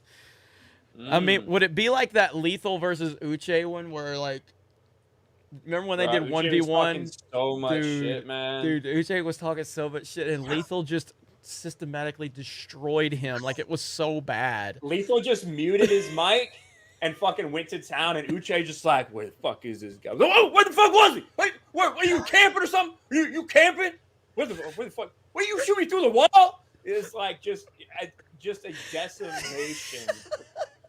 And as soon as Lethal got up, once he got up 10 or 12 kills, Lethal started fucking flashing his gun around and shit, not saying anything, just fucking doing looking at his gold gun and everything. It's so funny. Mark, what happens when you play with the best in the world? Marksman says Ryan looks like the type of guy to get duct tape new tires on top of, or to put duct tape new tires on top of old ones. Florida man will learn a thing or two from Ryan. Probably steals kidneys too. I can make a buck off of it. Yeah. Guy Monty. Let's see. Arjugantons still love you. You better love me. Mark Robert Shaw. My teething daughter sounds like a leftist laughing my ass off. Is that like, that's about right. She's like every time you 9 months old. Every time you stop coddling them, they fucking scream and bitch and moan. We got another one from Mark. Says no videos and already 2 strikes. That's toxicity for you right there. Yeah. And then Mark says me and my mates used to force split screen shipment. Hell yeah, dude. Those were the days you have to put, like, if you did like the side by side, I'd put like a fucking box in between the TV sometime. Like, stop fucking screen peeking, motherfucker. You know, or some shit like that. That was the old days, man. That was good shit. That was good shit. All right, and let's see. Mr. Grant Gregory, working on a fun parody-style intro for you guys. Should be ready by next week. It will be tongue-in-cheek, so don't get your Fed friends on me, Ryan. Hashtag Tuesday night main event. Yeah, Mr. Grant Gregory does great work. Yeah, he does. And he's said he's been interested in maybe doing some work with us. So I told him I've had an eye on him for a while in terms of the content he's doing. So that's something we could definitely discuss, man. What were you gonna say, Ryan? I would just say, especially with all the Fed shit, 'cause it's like, yeah, it's why my hair is like that. Literally, I'm not in law enforcement, but yeah, that's why that shit was so funny. Fear of FEMA says, more than Star Wars, sure, but Pixar is the tragedy. They turned the most creative movie studio into a Disney Plus sequel machine. That's some real shit right there. That's some real shit. I watched Coco for the first time the other day. I'd never seen that when that came out. Yeah, well, I actually really liked it too, but all I could think of the first 15 or 30 minutes was, goddamn, even in a Pixar movie, Mexico looks like a fucking shithole. That's all I could think about. But yeah, it actually turned out to be a pretty good movie. So. Yeah, no, Coco was actually really good, but the overall point about what they're making here, Fear of FEMA, is absolutely 100% because Pixar was like the gold standard, man. You know, everything they would produce was just absolutely phenomenal, and it's really just low rent Disney Plus bullshit for the most part now. That's sad, but that's no different than anything else. Fire2324 says, are you going to do Hot Wheels Unleashed streams with the Geeks and Gamers crew and Young Ripa? Absolutely. I mean, look, we got high hopes for it. I think it'll be a decent game. You know, the other Hot Wheels games was decent. I know, Ripa, you said you played them, but yeah, I mean, that game's going to come out like a couple days before we leave for Boston, so there's going to be a big kind of gap in between streams, but when it comes out, I'll stream it before I leave. Ripa, going to have it too, and we'll definitely stream it for sure. That's going to be fun. HTK base player says, been telling Ripa since he announced the Ripaverse. I'm gonna back up the Brinks trucks for the book. Hell yeah. Nice. Hell yeah. Appreciate The best way to support him right now is subscribe to his YouTube channel. If you're not, I know most of you already are, but if you're not, you need to go subscribe. Fantastic content over there. Uploads all of his clips from his streams. You got Ripa Entertainment. Is anything else at the channels you got? Or That's it. It's just those two. Yeah, aside from band and like fucking being like libertarian shit. Other than that, those are my two channels. Okay, and then obviously follow him over on Twitch. Let's see, Butter Biscuit, Jeremy, you fraud. I don't want to hear a Nintendo lifer talk about gaming. Give me Disparu Lethal Lightning Saturday night gaming news stream. I want real gamers. Just kidding, LOL. But I do want that stream. Ryan, check out my new video. Yeah, actually, I'm actually considering bringing that back. To be honest with you guys, I'm actually considering bringing that gaming stream back because it's good content, and these guys know their shit. And so I am considering bringing that back. That conversation actually is in process. So your words matter. So when you give me that feedback, that helps me make decisions. Don't ever hesitate from telling me what you want and what you don't want, because I listen. I listen to everything and I take it all into consideration. Butter Biscuit, you're a premium member on the website. I appreciate your support.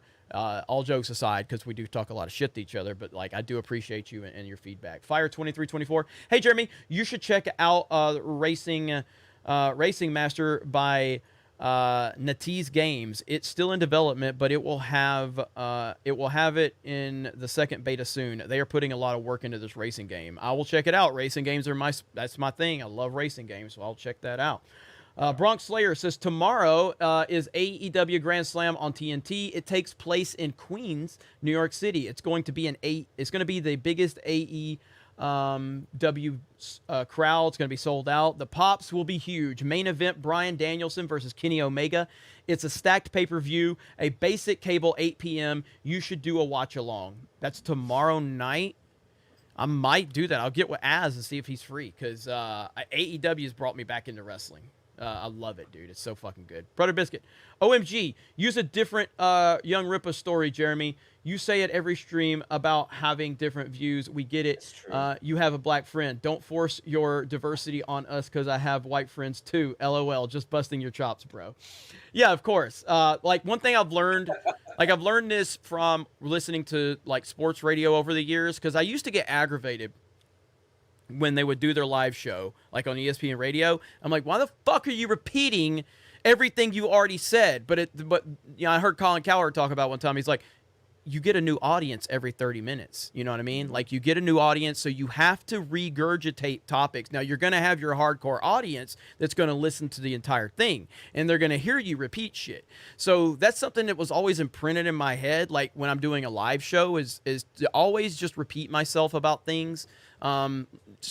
Just on different streams, say the same thing you said on the last stream. Don't beat the dead horse. Don't make 200 Brie Larson videos. Yeah, listen to thinking about me saying that. But yeah, you definitely want to continue to do that. But I know you're fucking with me, Butter Biscuit. Yeah. I like what Ripa says. He says, when people are telling me that I keep saying the same thing and over and over and over again, it means I'm being consistent. Yeah, that's true too. That's true too. Let's see. Horror. Unlike Colin Cowherd. That's fucking true. probably the worst example, but he's also the king of sports talk. But good God, that motherfucker has no consistency. He's worse than Fauci. All right, Horror Amarada. Look at this arrangement of gorgeous, intelligent people. It's great to see. Cheers, y'all. Thank you, Horror Amarada. Appreciate you. Appreciate all of your support over on Twitch and on YouTube, and everything you do. You're great. Almighty Yace says P1 or Part 1. More to say than it'll let me. Let's see. More to say than it'll let me. And don't really understand what the fuck I'm doing, but fuck it. Been watching you guys and many on FNT for years, and now thanks to my first job, I can super chat for the first time ever. And I wanted to say that I watched all, but the BS. And it's running. You know how it is. Streamlabs runs together. Part 2. If I'm doing this shit right, but. Yeah, I watched all but Last Bees movie. Let's see. I watched all but the Last Bees movie of Star Wars.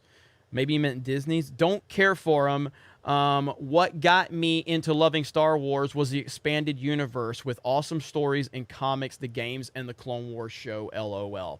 Almighty Ace, thank you. Appreciate that. Thank you, man. That is awesome, and I'm glad that your job has allowed you to do that. Make sure you're not taking food off the table to support us, but we greatly appreciate all of that support. And thank you for all the support you've given us. It's great. It's fantastic. And that's gonna get us to the end of the road. There's probably more. Yeah, we got more super chats. Yeah. Okay. Let's see. What did I just do here? What did I just do? Hang on. I clicked on something. Well, I saw one of them was Robert Shaw telling me to roll the die. So someone sent me a 20-sided die, so I've been rolling it, and I give away coffee on my show sometimes for the winners. But this is for nothing. I also give away nothing a lot. It's my favorite thing to give away. So I just rolled the die. Good luck, everyone. I'm watching chat. You guys, it's 1 through 20. You guys can all guess as well if you want. It is for nothing, so you'd be winning nothing. 20, obviously. Okay. Nat 20. 12. Okay. It's not 12. You didn't say it's not 20. Oh, I'm guessing 4. Okay, it's not 4. Krista. -3? Oh. 5. Okay, y'all are wrong. Y'all won nothing. Yay! Damn. All right, the numbers. I see the numbers rolling. You can read the super chats. I'll catch the winner. All right. SVD girl says Team Baby Park. I can't believe we got Lethal to say maybe about a Switch. Oh, and Josiah disagrees with what you had to say about COD last night. I'm sure he did. That was my entire intention. Commander Ed Striker says Ryan. What was your MOS in the Navy and rank? Now you can freely talk about our potato in chief. Yeah, exactly. So I got out as a chief petty officer, so it's E7. The ranks are obviously different between Army and Navy, Marines, Air Force, all that stuff. For MOS, for us in the Navy, I have NECs, basically the same thing. But I was a nuke ET, so I worked on the nuclear reactors on aircraft carriers. Dang. So focused on the electronic side of it. So that's what I did. I'm sure I'll be getting more into that. I obviously can't get too specific as far as numbers and things like that. Yeah. But yeah. Cool though. We got a winner. It's Disparu, a mod in chat.